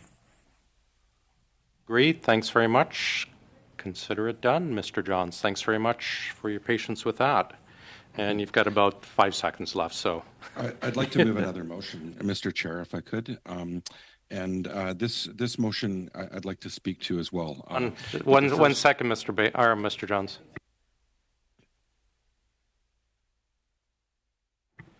Mr. Johns, you're basically out of time. Can you do it in we have one more round coming up. Could you do it in the last round, please? Okay, it's my understanding that I can move motions in my time and it suspends. You were actually out of time, but I said the 5 seconds, but could you save it for the next round, please? Okay. We will have time in the meeting, though. You don't have to worry. Okay, we're not going to finish right at 3. All right, thank you. Thank you, Mr. Johns. Mr. Please. A hard time reconciling the fact that you said you were at the Prime Minister's department, but it wasn't about ArriveCan, but it was immediately before your appearance here. And when pressed in my questions to you, you said that you focus grouped your opening remarks to your colleagues who work in the Prime Minister's department at that allegedly unrelated meeting. I find it hard to believe. I think Canadians would find that hard to believe. Who was there from the Prime Minister's office at that meeting? I've not met with anybody from the Prime Minister's office. Who was at that meeting who works in the Prime Minister's office? If you mean the building, I was meeting with Privy Council office officials. My question is very clear. You were at a meeting. It's in your calendar. You acknowledged that you were at the meeting. Was there anyone from the Prime Minister's office in attendance at that meeting? There was no one. Okay, so it was just PCO that you focus grouped your remarks for this committee with. Focus group, I provided them. On page 180 of the emails that you provided to this committee, it talks about time management strategy for your appearance before this committee, and that PCO wanted to review all the documentation being requested by this committee, something else that you seem unaware of. So you're taking meetings immediately before and immediately after your appearance at this committee with the Prime Minister's department, PCO. They're reviewing all of the documentation that's coming from your office, your department, which illegally refused document production orders of this committee. And you're telling us that all of these meetings at PCO that are happening directly around your appearances at this committee are unrelated. And though you do acknowledge that you did circulate your opening remarks in advance, but there was no discussion at this allegedly unrelated meeting. Do I understand that correctly? I'm not even sure where to begin to answer that. So I've attended meetings at. To start. Absolutely, And that'd be a wonderful change. I have been absolutely honest and forthright with this committee. So the meeting you're asking about preceded my previous appearance at OGO? Is that the meeting? Sure, I'm not getting an answer. I'll give the rest of my time to my colleague. Mr. Gorman, given the extremely seriousness of this matter, with both the RCMP and the Auditor General now investigating this boondoggle of the ArriveCan app procurement and the $54 million cost, you surely, as the president of the CBSA, would be keeping your minister, Dominic LeBlanc, the Minister of Public Safety, fully apprised of all developments. Is that correct? I informed the minister that I had received preliminary statements of fact that were of concern and that I was providing them to the deputy heads. Did you provide Minister LeBlanc with a copy of those findings? No. Why not? I didn't think that he didn't ask for it. How many meetings have you had with Minister LeBlanc with respect to this investigation? We've had no meetings. I called him to inform him. How many calls have you had with him? On the one call. How many emails have you shared with Dominic LeBlanc? I sent him one email. Previous to Dominic LeBlanc was Marco Mendicino in that role as the Minister of Public Safety. Did you communicate with him as well? I called him to inform him of the allegations I received. And his response was? He was concerned with the nature of them. He expressed his expectation that I would shore up any gaps and informed me that I should keep him apprised if there were any developments that he needed to be aware of. All your communications, were they via telephone or email? I don't recall emailing the previous minister. I may have. You will look back at your email chain with respect to both ministers, and you'll provide copies to this committee within 7 days. Is that okay? Yes. Now, last question. Lying before this committee has become a serious problem with a number of witnesses. It's almost a culture of lying and deceit. Although you've not been sworn to tell the truth, there's a presumption you are telling the truth when you appear at committee. Mr. McDonald, the now suspended public servant over the ArriveCan app, said that you lied, specifically targeting you for mistruths that you provided to committee this past fall. Have you told the committee the truth and nothing but the truth today? I have told the committee the answers to the questions truthfully and to the best of my recollection. Thank you, Mr. Brock. We're going to Ms. Atwood now, please, for 5. Thank you, Mr. Chair. I just have one quick question for Mr. Gorman, and then I'll be directing most of my questions to Mr. Osowski. I just have one piece that I'm confused about when the contract was canceled with Bottler. Was it due to issues with deliverables, or was it because of the misconduct allegations that it came forward? My understanding is that it was canceled because CBSA didn't feel that it had a need to continue with the contract. I don't know the details. I don't know who made that decision, but that's my understanding. Okay. Mr. Osowski, I don't know if you have any additional comment to that. Thank you for the question. No, in fact, I have no recollection of the contract or the task authorizations with Bottler. The meeting I had with them where I got the demo was my interaction with them, and there were some subsequent emails back and forth that we talked to about the last time I appeared, but that's it. I wasn't involved in the task authorizations. Okay, thank you. I'd just like to remind kind of our whole committee about the Treasury Board contracting policy. So ideally, we want government contracting to be conducted in a manner that will stand the test of public scrutiny in matters of prudence and probity, facilitate access, encourage competition, and reflect fairness in the spending of public funds. So in other words, fair, open, and transparent. So Mr. Osowski, in your view, has scrutiny of the ArriveCan procurement process or allegations of wrongdoing from Bottler revealed any shortcomings of the federal integrity regime for public procurement? So I've retired, and those investigations have started by both internally that Ms. O'Gorman is doing within the agency and then the procurement ombudsman and the auditor general, I'm sure that they will find things that could be improved in the process, but I think that should be caveated with what was happening at that particular point in time. Okay, thank you. It's been argued at this committee and in the news that staffing firms like GC Strategies bring no added value to government projects like the ArriveCAN app, yet they received contracts worth millions of dollars for this specific project. Can you explain, just in your point of view, what value, if any, staffing firms bring to government projects? I think you've heard testimony. Thank you for the question. I think you've heard testimony from several witnesses that getting qualified to access the government contracting regime is burdensome and complicated. It's not just about security screening. There's all kinds of things around intellectual property and access to buildings, and it's very hard for small individual firms to do this on their own. So they go to these staffing agencies, these people that have specific skills and talent, and they make themselves available to these firms who do qualify to provide these services. The government uses these services regularly for unique skill sets. Mr. Johns has been on record that public servants should be doing this, and I agree. I think, quite frankly, that if I had to have a recommendation around this, is that public servants should be doing what I would call run, which is maintaining the systems, patches, things like that, and the private sector should be used for bringing in innovation. And that's where there's probably a shift that I think would be beneficial. Excellent, thank you. And Mr. Barrett alluded to a potential document called Lessons Learned, ArriveCAN.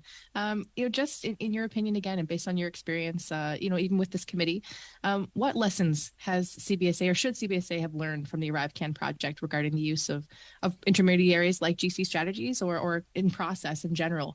What lessons can we learn from this? Thank you for the question. I mean, I think that all of the investigations and audits that are being conducted right now will yield all kinds of lessons learned for the agency to take on hand, and I'm sure that they will. Great, thank you. And lastly, is there anything that you would have done personally different in this situation in hindsight, right? We have the, hindsight of 2020, we could look back and fix things. Would you personally have done anything different as the acting president? And I'll start with a bit of a joke. I'd wish I'd never opened up the president of Public Health Agency's email asking for an app. But that said, look, we were moving very, very quickly. Everybody was making their best efforts to respond to the Public Health Agency's requirements here to get this information. And I'm grateful and I'm very proud of what the agency did during that period of time. Thank you. Thank you very much. That's all from me, Mr. Chair. Thank you very much. And back to Mr. Genuas, please. Thank you very much, Chair. Can I ask both of our witnesses just very briefly? Min Doan has said he's proud of the ArriveCAN app. Is that your position as well? Are you both proud of the ArriveCAN app?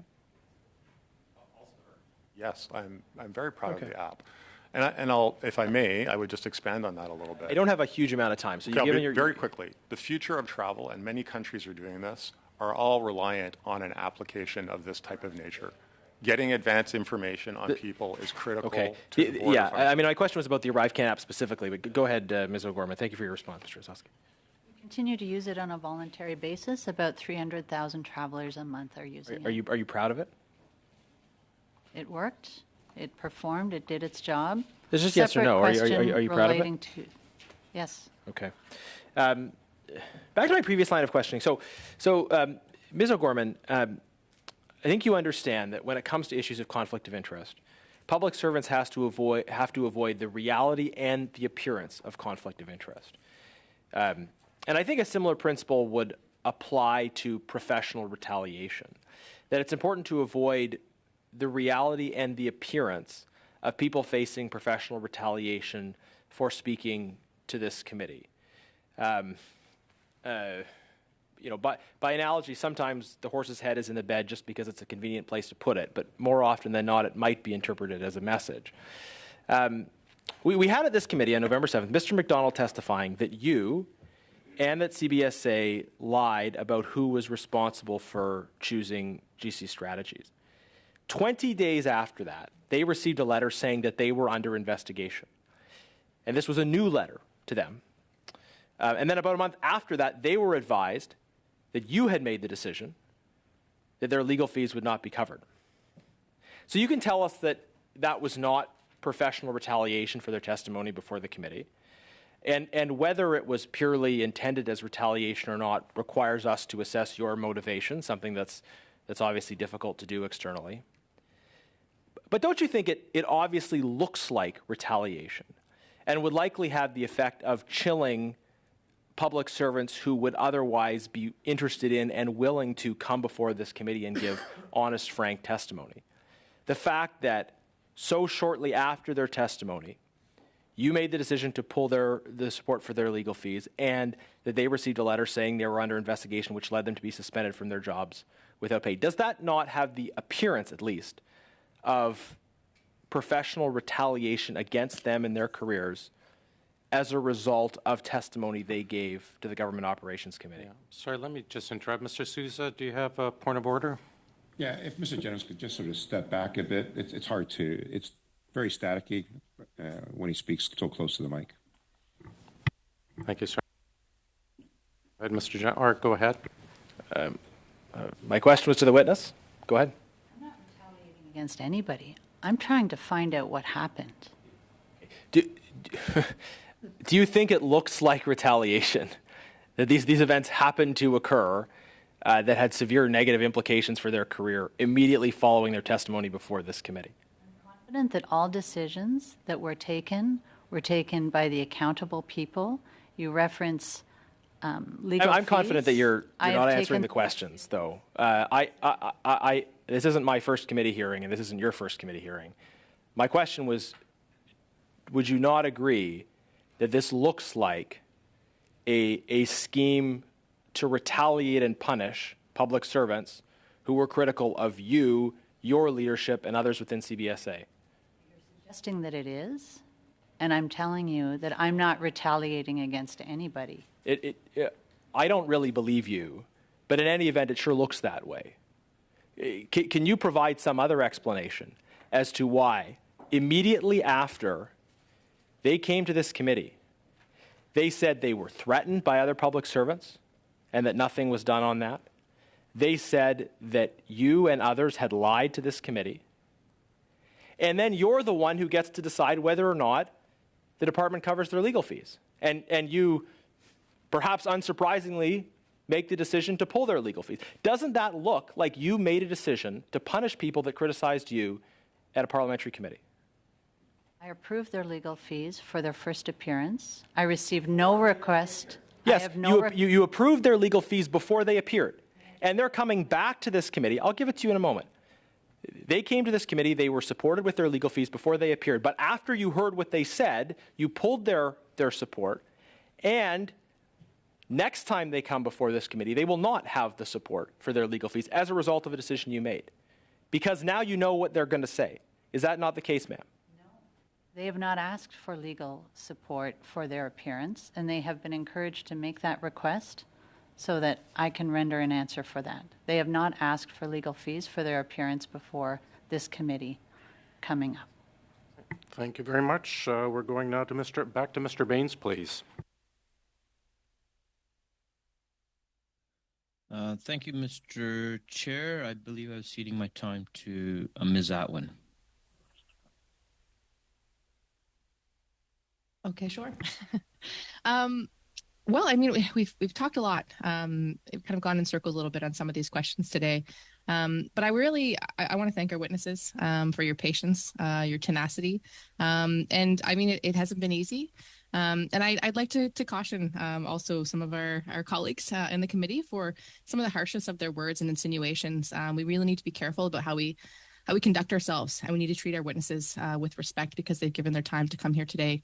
And again, I think each of us wants to get to the bottom of this, and I think that's what the point is, what we're trying to do, and I think it can be done in a manner that's becoming of parliamentarians.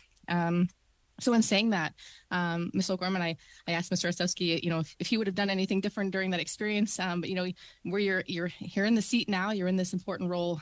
You've already initiated some key changes around procurement moving forward, which I think is great. Are there any other lessons you can take away from this?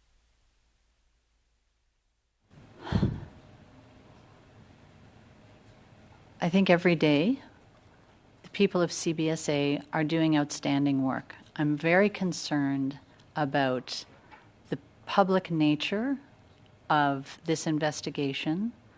I ask myself whether anything could have been done. It was duly provided to the professional standards people who have undertaken an investigation.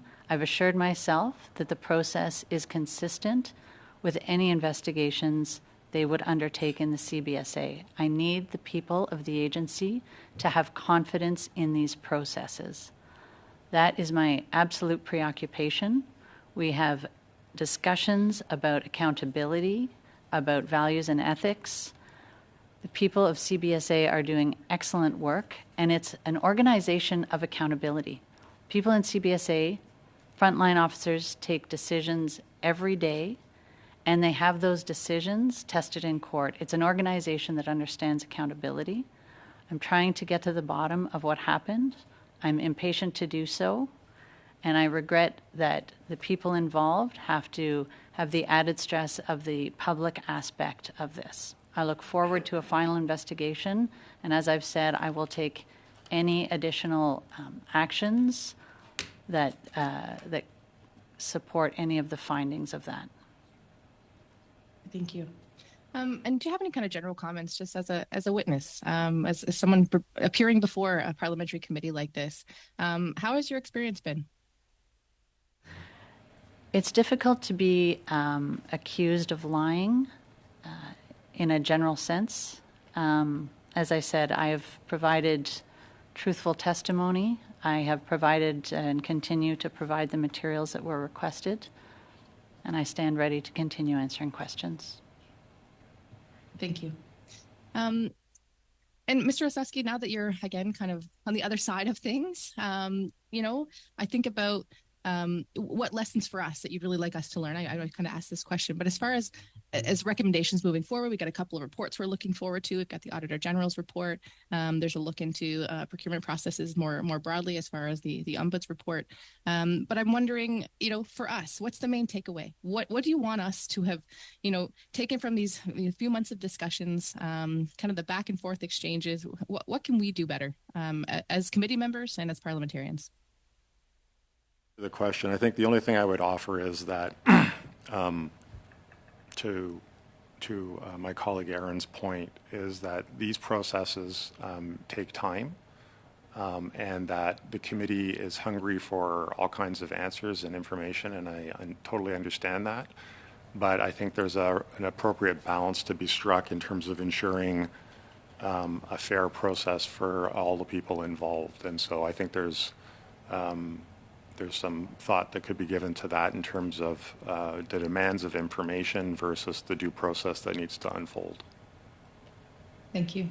And Ms. O'Gorman, you alluded to the idea that we need to have, faith in disciplinary processes as well. We need to be assured, each of us, that if there's wrongdoing, that there will be, you'll have to meet, the decisions, and you'll have to feel the repercussions of that.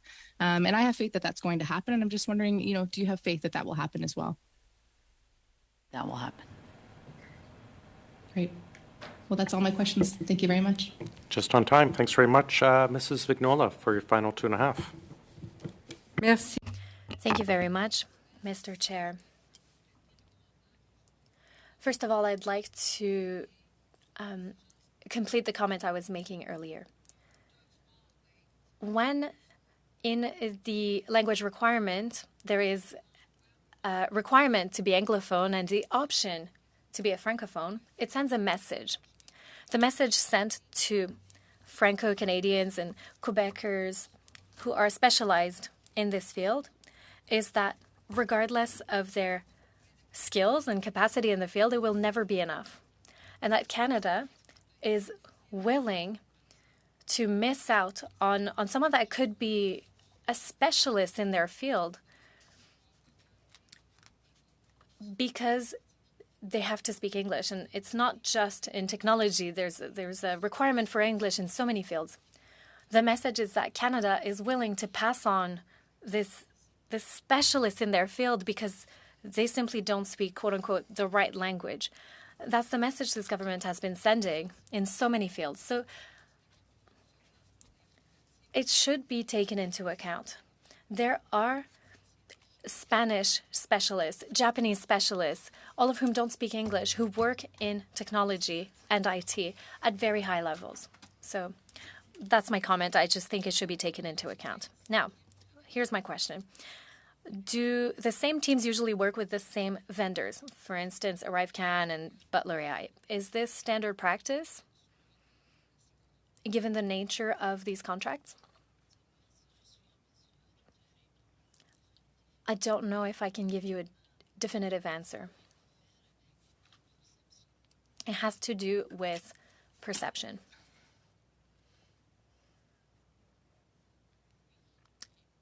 Microphone was off and audible.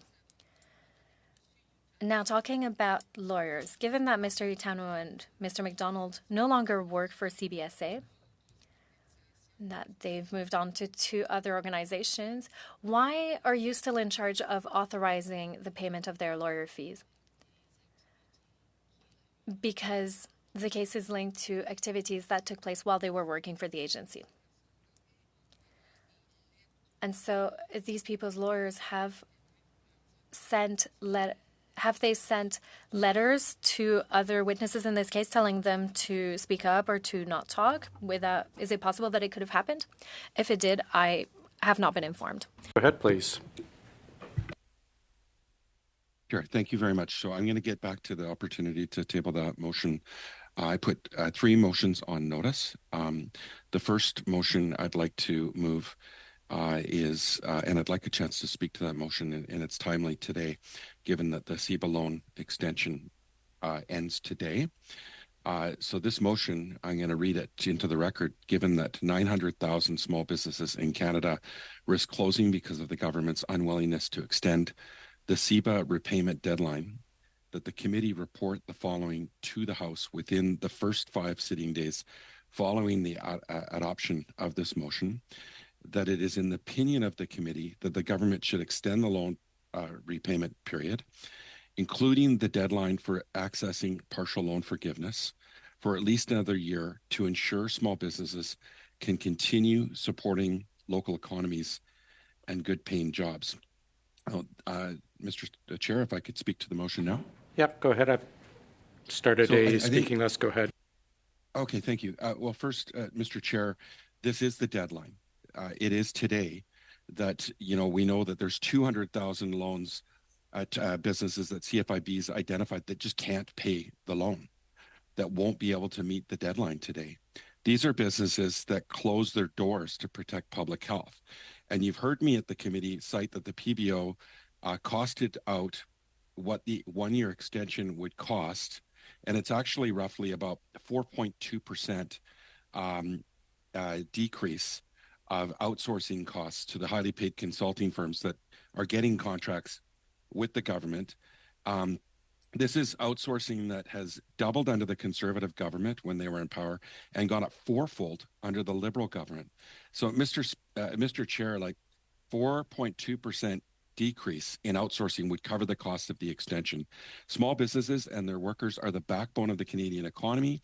They provide good paying jobs with flexibility and familiarity that aren't possible in many corporate settings and jobs in rural and remote places where other work just isn't available. They aren't giant businesses full of corporate headquarters in Courtenay or Bowser. So many of my constituents are employed by small and medium-sized businesses. They hold up the local economy, provide essential goods and services, give locals much greater commerce options. And in every community in Canada, small and medium-sized businesses are essential to the culture and community. They sell local goods. They provide community center services. They offer meeting places and celebration spots. They offer artists a chance to share their work and fund their passion. During the pandemic, like I said, small businesses around the country stepped up. They closed their doors to protect public health. They lost income for long periods to save Canadian lives. They took on losses to keep their workers employed. And it's not just COVID. They faced so many hardships in the last few years, from supply chain issues to climate emergencies, like the fires in my riding of Courtenay, Alberni. And many of these small businesses were operating already on razor-thin margins. And with so much lost revenue over the last few years, they need help catching up. They closed their doors to protect public health, and many of them took on losses to keep their workers employed. Communities, especially rural ones, depend on local business, and so do the people employed by them. The CEBA program has been an absolute lifeline for these businesses, and we need to make sure it doesn't turn into an even worse hardship for them. Data from CFIB, like I said, found that losing the forgivable portion puts the future of up to 200,000 small businesses in jeopardy. They found that only 1/3 of the businesses, they say, have the money to repay their loans for today's deadline. 1/3 say they don't have the money and they plan to borrow, which is extremely costly to them. They say 1/3 they don't have the money and can't secure a loan. Extending the deadline will give these businesses one more year to keep reducing their principal without being burdened by ever-increasing interest. Maybe you could put yourself on mute so I can finish. I'm sorry. If the Liberals keep refusing to extend the deadline with the forgivable portion intact, these businesses will have to find even more money to spend on interest. And that will force them to make hard choices that could put their workers' jobs at risk. Well, the Liberals have been outright refusing this extension. The Conservatives have been absolutely silent. And it seems like they both don't want to admit the truth out loud, that they don't want to support small businesses right now, but have no problem helping rich corporations get off the hook. Instead, the deadline needs to be extended to allow them to spend the money they need on scaling up, keeping their workers employed, and making investments that benefit their local economies. We can't fully calculate the economic and social benefits of these businesses remaining open and putting that money into their businesses and communities instead of interest payments. But we know it's huge. So I'm asking the committee to support this motion in support of small business people in their riding and doing the right thing. If they go to any restaurant in their riding, they're going to find they're having challenges recovering from COVID-19, that many businesses in the hospitality industry have not even made a dent in making a payment in repayment of their loans. And they're just finding their feet now. So I'm urging the committee to support this motion. Thanks, Mr. Johns. The motion has been distributed in both languages. So I assume everyone has it. Mr. Sousa, go ahead. Thank you, Mr. Chair, and I appreciate the NDP putting forward a motion that reaffirms and describes the CEBA program and the importance by which this was brought forth to help hundreds of thousands of businesses keep afloat during a tremendous time of uncertainty during the pandemic. And I have a few amendments that I've already discussed with Mr. Johns, and I'd like to submit them to the clerk, and I'll submit it both in English and in French. And I would prefer to move them in a block, but we're prepared to move them separately as well. But my first amendment is to note that businesses are still recovering from the aftermath of COVID, and note that the government has previously extended the CEBA deadline twice before. I would further add the following words: in Canada, risk closing, and then remove that, and then due to the economic aftershocks of the COVID pandemic. And I would add the words deadline and the words for a third time, and I can elaborate further when I read it in full. My second amendment would be to add the language of reaffirming the value of CEBA and calling for a government response to report to the House. And it would add at the end of the motion, in quotations, and reaffirms the value of these programs to small business owners and Canadians across the country, and that the committee call for a government response to its report. My third amendment acknowledges the actions of Conservatives over the course of the pandemic and the continued scapegoating of pandemic programs as drivers of inflation. And I would add the following words: for a third time, given the fact that we've extended it twice before, and given the Conservative leadership's description of pandemic supports like CEBA as a, quote, big fat government programs, end of quote, and numerous occasions on which the Conservative Party of Canada voted against pandemic support programs that supported Canadians and Canadian businesses. I'd be happy to move these amendments as a block for the sake of time, but I'm also prepared to move them separately, Mr. Chair. Thanks, Mr. Sousa. Mr. Generous. Thank you, Chair. So I'm going to address a couple things that are happening. Yeah. So first of all, we have this this kind of manufactured disagreement between two coalition partners here. If these issues around small business are priorities for the NDP, they should have put these things forward as part of their coalition deal. It would be a welcome change if this government started paying attention to the concerns of small businesses, because we know that small businesses have been treated absolutely brutally under this government. The disdain this government has shown, going back to calling small businesses tax cheats, the Prime Minister's own words, in fact, suggesting that many small businesses are simply his words, of course. He claimed that they are, in many cases, wealthy Canadians trying to avoid taxes. He knows a thing or two about wealthy Canadians trying to avoid taxes normally, but in this case, he's, of course, dead wrong. Small businesses are the lifeblood of our economy, and small businesses, taxpayers, Canadians of all backgrounds have experienced the pain associated with the radical economic agenda of the NDP liberal government.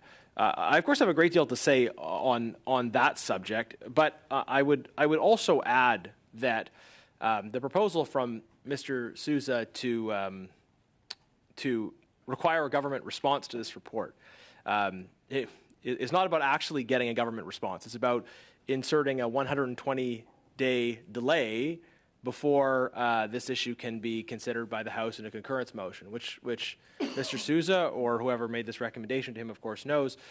So the idea that there's some urgency, that we have to pass this today, well, this committee voting on this motion today is not going to impact the timeline because look, if the government was going to extend it, the government would need to extend it. The government has, by all indication, chosen not to do it. This is not a government that listens to small business. The best we could hope for through this process would be that this would be reported to the House. The subsequent effect of it being reported to the House it wouldn't be reported to the House until substantially after the deadline, and then certainly if Mr. Sousa is successful with his amendment, the earliest time the House could pronounce itself on this matter would be months and months from now.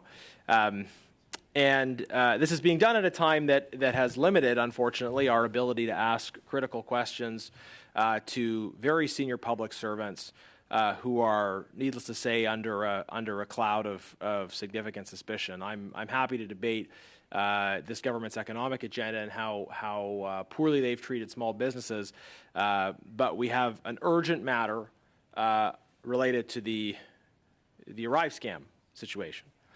An urgent matter that follows not only $54 million spent on an app and RCMP investigating some of the related contractors, middlemen receiving large amounts of money for no work, but senior public servants accusing each other of lying and of and apparent retaliation for testimony given at parliamentary committees. In that vein, Chair, I did want to just identify the fact that I think it is time, as part of these hearings, that we hear from ministers. I know I can't move a motion, and I don't think you need a motion for that, but I think significant questions have been raised in this discussion among public servants that need to be answered by ministers. So I hope you would choose at some point soon to invite the Minister of Public Safety, the Minister of Treasury Board, and the Minister for Procurement to appear before the committee and help us unravel some of the contradictions we've heard among senior public servants, and also find out to what extent they have been privy to the conversations around ArriveCAN, but also some of the retaliatory actions taken against public servants. I also hope at some point we could also hear from the minister at the time, Mr. Mendicino. Chair, and I also, I've been reflecting on this over the course of this hearing, and I also related to the issues around retaliation against public servants. I would like to raise a question of privilege, and this question of privilege. So you can advise me on the appropriate procedure around this, Chair. But my view is that It is a critical privilege of committees and of parliamentarians to be able to call witnesses, hear from witnesses, and for those witnesses to be able to present their information without being subject to retaliation and intimidation. When witnesses are subject to retaliation and intimidation, it limits the rights and privileges of committees because it constrains our ability to actually hear and receive accurate and truthful testimony. And it's clear to me from the series of events we have seen that if not direct intentional retaliation, there certainly is a strong appearance of retaliation, which will cast a chill on the ability of this committee to hear from public servants. We want to be able to have public servants come before the committee and simply tell us what they're hearing. And I think now that is going to be constrained as a result of the fact that senior public servants have retaliated against those that have given direct and frank testimony. So I think this is a matter that does touch on privilege of members of Parliament. So I wanted to put that on the record as well. Thank you, Mr. Genuis. Mr. Johns, really quick, please. I think if Mr. Genuis is fine, I'm fine. Thanks. Mr. Genuis has raised a question of privilege. Privilege issues have to take precedence, and unfortunately, it does adjourn the debate. We will take up this motion. Let me finish. We will take up this motion on the amendment by Mr. Sousa at our next meeting, but privilege issues have to take precedence. Sure, just point of order. I mean, if the matter of privilege is dealt with, then we can get back. Then we to go yes. back to it. Yeah, that's this is. Yeah. We will resume. Hopefully. Yeah, we'll resume it after on Mr. Sousa's amendments after we've dealt with the issue of privilege, which has to take precedence. Let me just finish, Mr. Johns, and I will go to you. But Mr. Genuis has raised the question of privilege, House of Commons Procedure and Practice, 3rd edition.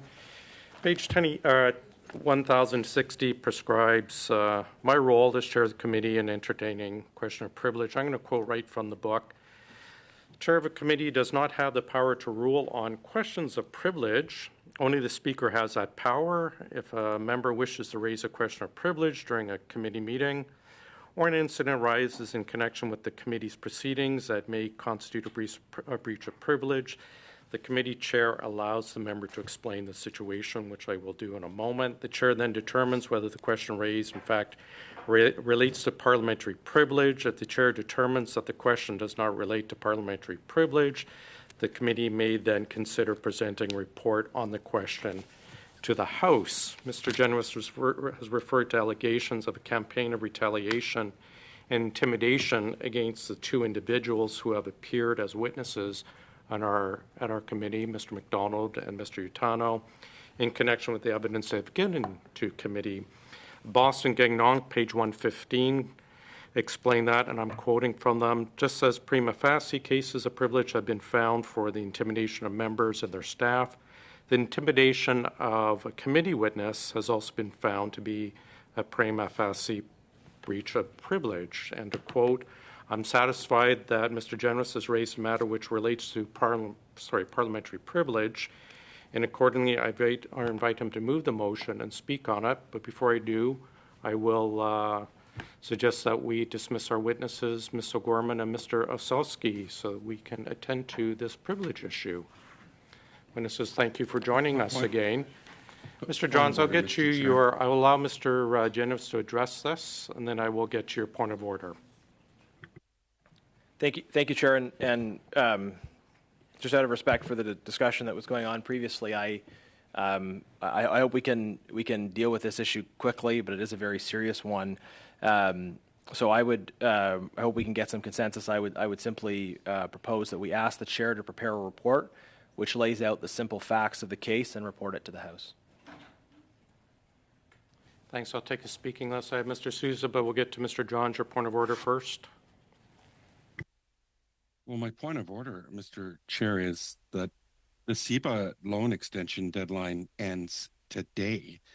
The member talked about urgency, but he's not talking about small businesses and the urgency they have. They're sweating it out. I had a constituent of mine call me crying yesterday about the deadline and the impact it's having on his mental, financial, physical relationships, health. It's a matter of urgency.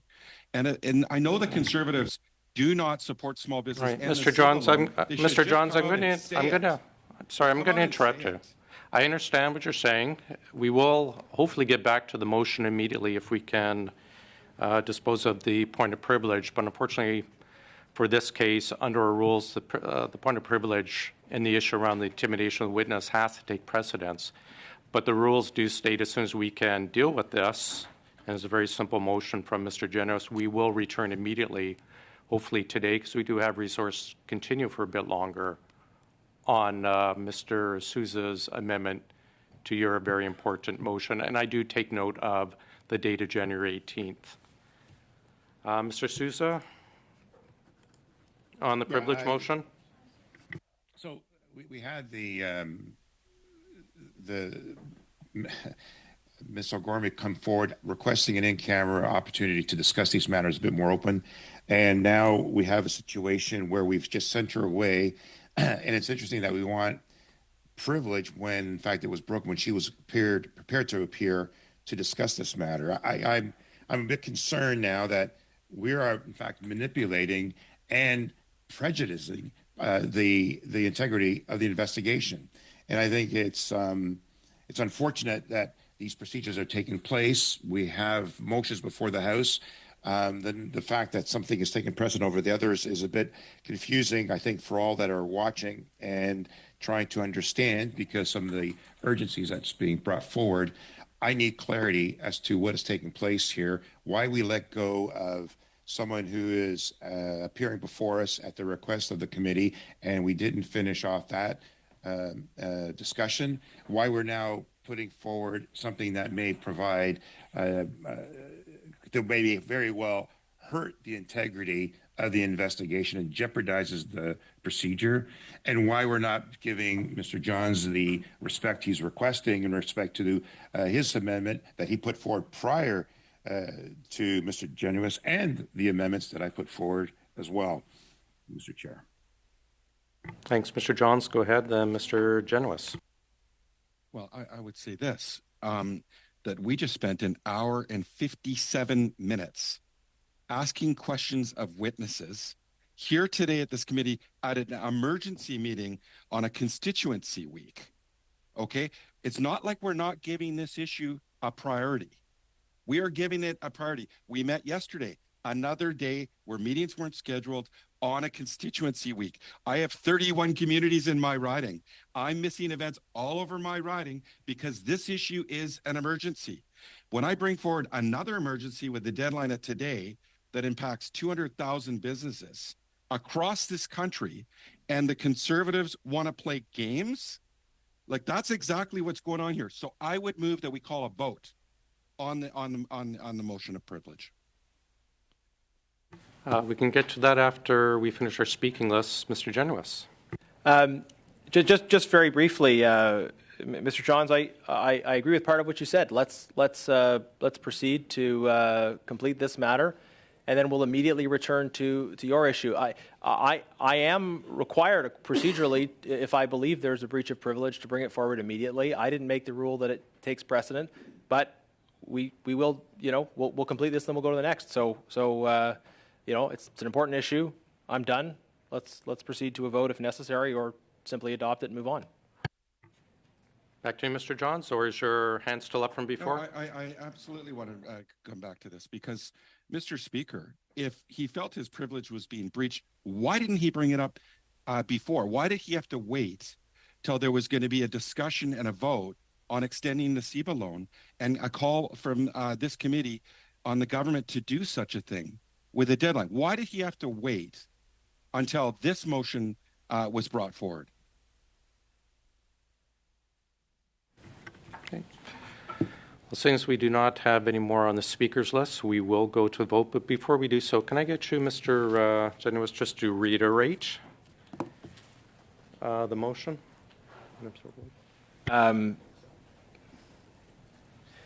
Yes, I will, Chair. I just out of respect for one colleague has stepped out of the room maybe for brief. I'm not anyways, I think Okay.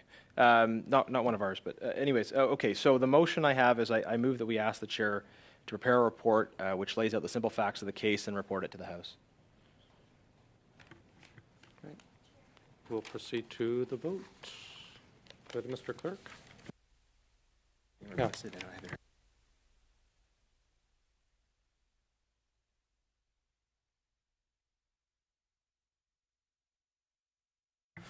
Colleagues, do we need a recorded vote, or are we fine just to agree and move on? Recorded vote, please. There we go.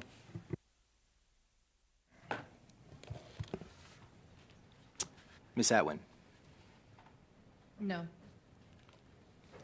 Mr. Baines. No. Mr. Jahouri. Oppose. Mr. El Khoury. Contre. Mr. Sousa. No. Mr. Brock. Yes. Mr. Genuis. Yes. Ms. Kusi. In favor. Madame Vignola.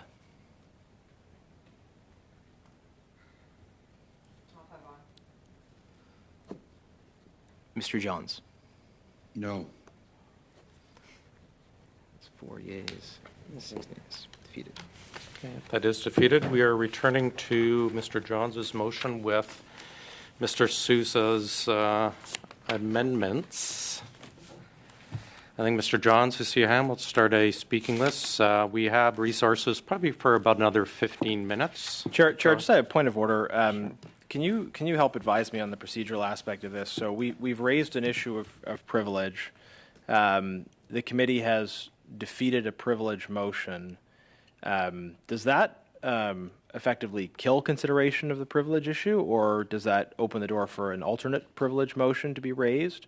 I'm a bit perplexed by this in that we do have an issue clearly where the privileges of members are under threat, and we would have easily moved on to the other item if we had been able to adopt a privilege motion of some sort.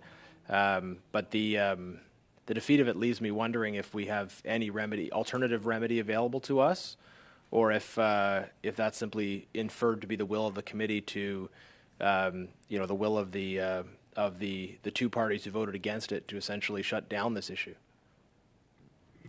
Let's suspend for a few seconds. I will confer with our clerk, and I will advise.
The advice I am given, it's treated like a regular motion, that another question of privilege can be brought back, but it would have to be substantively different from the first one.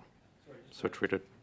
Point of order, to clarify on that, the motion would have to be substantively different, or the question of privilege would have to be? Treated similar to a motion. It would Okay, have to so be we have substantively the NDP Liberal different. Coalition killing the privilege issue for the time being. Yes, that would be correct. Do you have a point of order, Ms. Vignola, or add to the speaking list for the debate on I have Mr. Sousa's amendment? Another point of order, Chair. On a point of order or addressing Mr. Sousa's? No, it's just about having the amendment, just pour avoir. It's just, I would just like to have a written copy of the amendment in French and in English so that I can read it, understand it, because I do better with reading. I'm a visual person. Or on Mr. Sousa's amendments? Yeah. I have a point of order. Mr. Johns, is it a point of order or is it to continue the debate on Mr. Sousa's amendment? I would like to. Can you just let me know I'd so like I can to speak? Yes, I would like to speak to that, but I think we should suspend while Ms. Vignola gets a chance to look at the motion. Okay, so it's not a point of order. Mr. Sousa, do you have it in writing for both official languages you can forward to the clerk? I do, and we'll forward to you now. Oh, it's just coming out now, so why don't we move on to Mr. Genuis's, you had a point of order, Mr. Genuis? It's okay. I'll add me to the speaking list, please. But I had wanted to see the amendment in writing, but I understand that's going to happen. Let's suspend for a couple seconds to get the amendment out in writing to everyone. And then we have Mr. Johns speaking on the amendment, then Mr. Genuis, and then perhaps Mrs. Vignola.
Amendments have been circulated.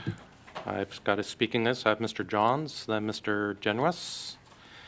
Go ahead, Mr. Johns.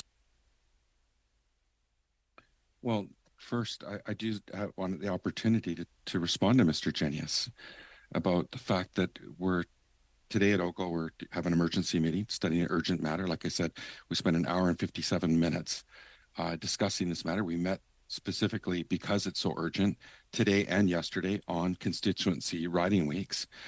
But this is an urgent matter for those 200,000 businesses that are facing this deadline today. This could cost, hundreds of thousands of jobs. I know the Conservatives don't support CEBA. They should just come out and say it. Merchant fees, they fought hard.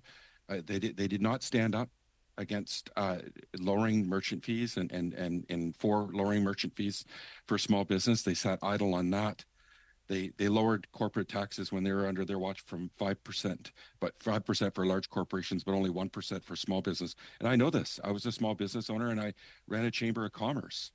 But they should come clean on this. And I hope that they will support this amendment and this motion, and we can support small business. So I'd like to move to call the vote on the amendment right now. Thanks. We cannot go to a vote while we still have a speakers list. So we go to Mr. Genuis, then Mrs. Vignola.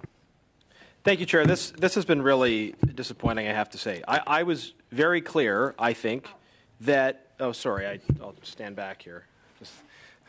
It's been away for 4 weeks, and I've missed committee so much, and now I'm excited. But, Chair, we had an opportunity today to do two things at once: to recognize the important issues raised by my privilege motion, and also to deal with Mr. John's motion. And I put forward a privilege motion because I believe that the privileges of members of Parliament are now under threat.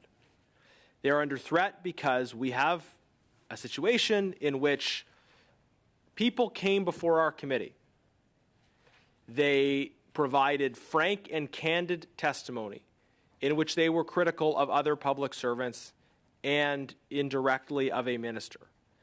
They did so in response to questions that were asked. They weren't particularly critical in their opening statements, as I recall, but they gave frank answers in response to frank questions. Immediately after that, those individuals were subject to severe retaliation, the extremely rare situation of public servants suspended without pay. This is what happened to Mr. McDonald and Mr. Utano. We're concerned about what this does for them, but in particular, this raises significant questions about the integrity of our democratic processes. We have been trying to get to the bottom of what happened in the ArriveCAN scandal. We have had people, public servants, and consultants repeatedly lying and accusing each other of lying before this committee. So creating an environment in which witnesses can appear and can speak the truth and be protected while they speak the truth is going to be our only way of getting to the bottom of what happened. And as such, I raised a privilege question, which, according to the rules, which I did not make up, takes precedent over the motion that was on the floor. I intended to do that in my final round of questions, but Mr. Johns moved a motion beforehand. And to Mr. John's point, he says that he wanted his motion on CEBA dealt with. Well, if we had gone to the vote and we had passed the motion relating to recognizing the abuse of privilege that took place, then we would have immediately returned to Mr. John's motion. And I would have been, certainly favorably disposed to wanting to work collaboratively on that. Mr. Johns chose to throw in his lot with the increasingly evidently corrupt Liberal government in choosing to bury that question of privilege. And Liberals and New Democrats voted together to kill that question of privilege, which means we will not be able to proceed, at least on that particular question of privilege, and address this issue moving forward. Now, that's gravely concerning to me, that we have Liberals and New Democrats trying to bury this issue of retaliation against public servants who speak out. And it suggests to me that Liberals and New Democrats don't want to get to the bottom of what happened with ArriveCan. They don't want public servants to feel comfortable telling the truth. They instead want public servants to feel intimidated, to worry for their jobs, and therefore to come here and toe the party line. That's not what I want. What I want is public servants feeling that they can be frank and honest, and when they're frank and honest before a committee, they will be protected. And it was clear to me today from the testimony we received, from the witnesses that were before us, they could provide no explanation for why immediately after witnesses appeared before this committee, they received letters telling them that they were under a cloud of investigation. Subsequently, they had support for their legal fees pulled, and then and now they're on leave without pay. We have retaliation against public servants who come before committee and try to provide frank answers to clear questions. Point of order. What is the government trying to hide and bury on this? Sorry, let me interrupt. Sorry, Mr. Johns, go ahead. It's seeking relevance here in terms of the CEBA loan deadline today that is running out for 200,000 small businesses. I have the We're floor, sweating Mr. it Chair. out. I Where's have the floor. relevance? Point of order. It's not a point of order. Sorry, finish up, Mr. Johns. It's not a point of order. Unless to Mr. Johns, go ahead. We could have done No? both. Okay. Is it my turn to speak, or are we? Well, no. We could have done Are both. you It's finished not your with- turn to sorry, speak. It's a Mr. point of Genuis, order, which is a please. matter dealing Mr. with order. Genuis, please. Are you finished with the point of order, Mr. Johns? Sorry, there's a bit of Yes. conflicting. Thanks. I think you got. I appreciate. I Yeah, think I you can appreciate understand your my point of perspective. order. We always allow wide latitude for relevance. Mr. Genuis, continue. Well, thank you, Chair. Now, if this was about a sincere attempt to address both issues, we could have addressed both issues, right? I would have been happy to work with Mr. Johns to adopt an agreeable privilege motion, and then to work on a motion that addresses the very serious issues that he's raised with respect to CEBA. Now, instead, we have before us this nonsense Liberal amendment that is designed at inserting explicit political attacks into the text of a committee motion. Now, this is obviously ridiculous. Liberals would no doubt much rather be throwing nonsense attacks at the Conservative leader than doing the hard work of governing the country, or than helping us get to the bottom of what happened in ArriveScam. And unfortunately, Mr. Johns is playing into their hands here. I would prefer if we adopt the privilege motion and killed these silly amendments from Mr. Sousa. Okay, let me And interrupt. then we Mr. can. Let me interrupt, Mr. Genuis. Point of order. Go ahead, Mr. Johns. Mr. Chair, the Conservatives went for the throat with Mr. Utano and Mr. McDonald, and today they're saying they're here to protect Mr. Utano. This is debate. and Mr. McDonald. What's your Which point of one order, is it? Mr. Johns? Debate. Well, I mean, he's talking about point of privilege, but like seriously, you can't make this stuff up. Anyways, that's my point of. Yeah, that's not a point of order, but I appreciate your comments. Continue, Mr. Genuis. Chair, I will, although it wasn't a point of order, I will respond to the implication of what Mr. John said.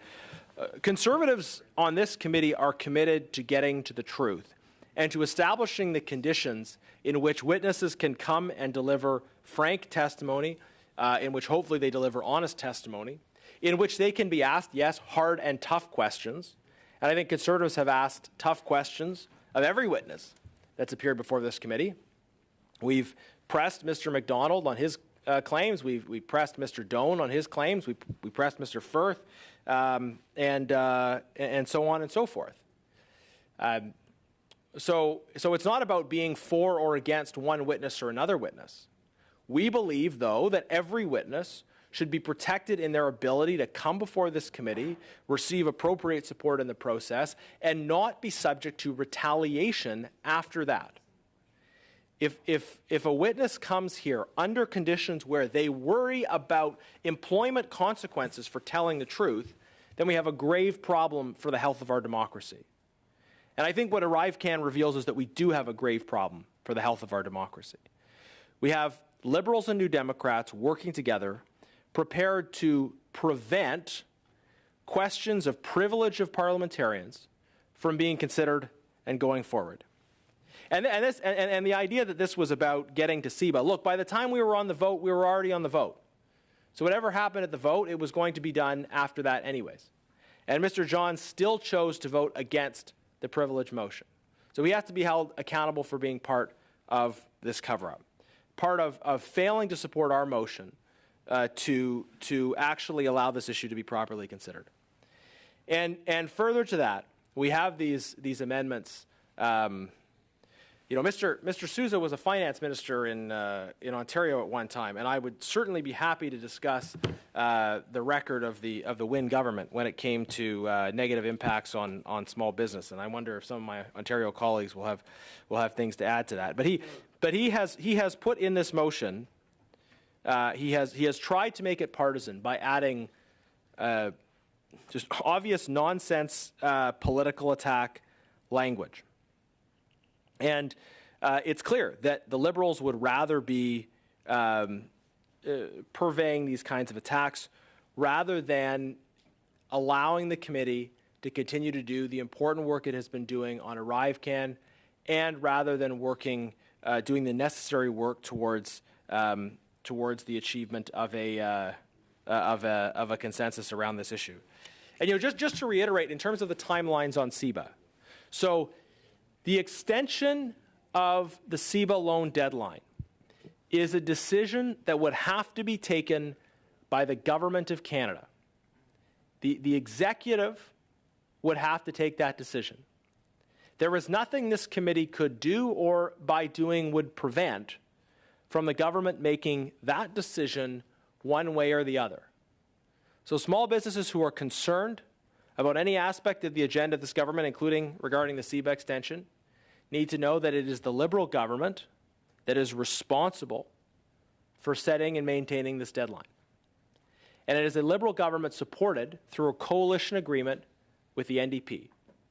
So if Mr. Johns wants to be up on a high horse and saying we need things for small business, the Liberals are ignoring small business, well, he needs to go talk to his leader and his House leader, and he needs to ask them why they continue to give the Liberals a blank check. Why the NDP are so terrified of facing voters that they will give Liberals a blank check. Because that's what this really comes down to. Mr. Johns can say all he wants about motions at committee, but it is a decision of the executive regarding granting the extension.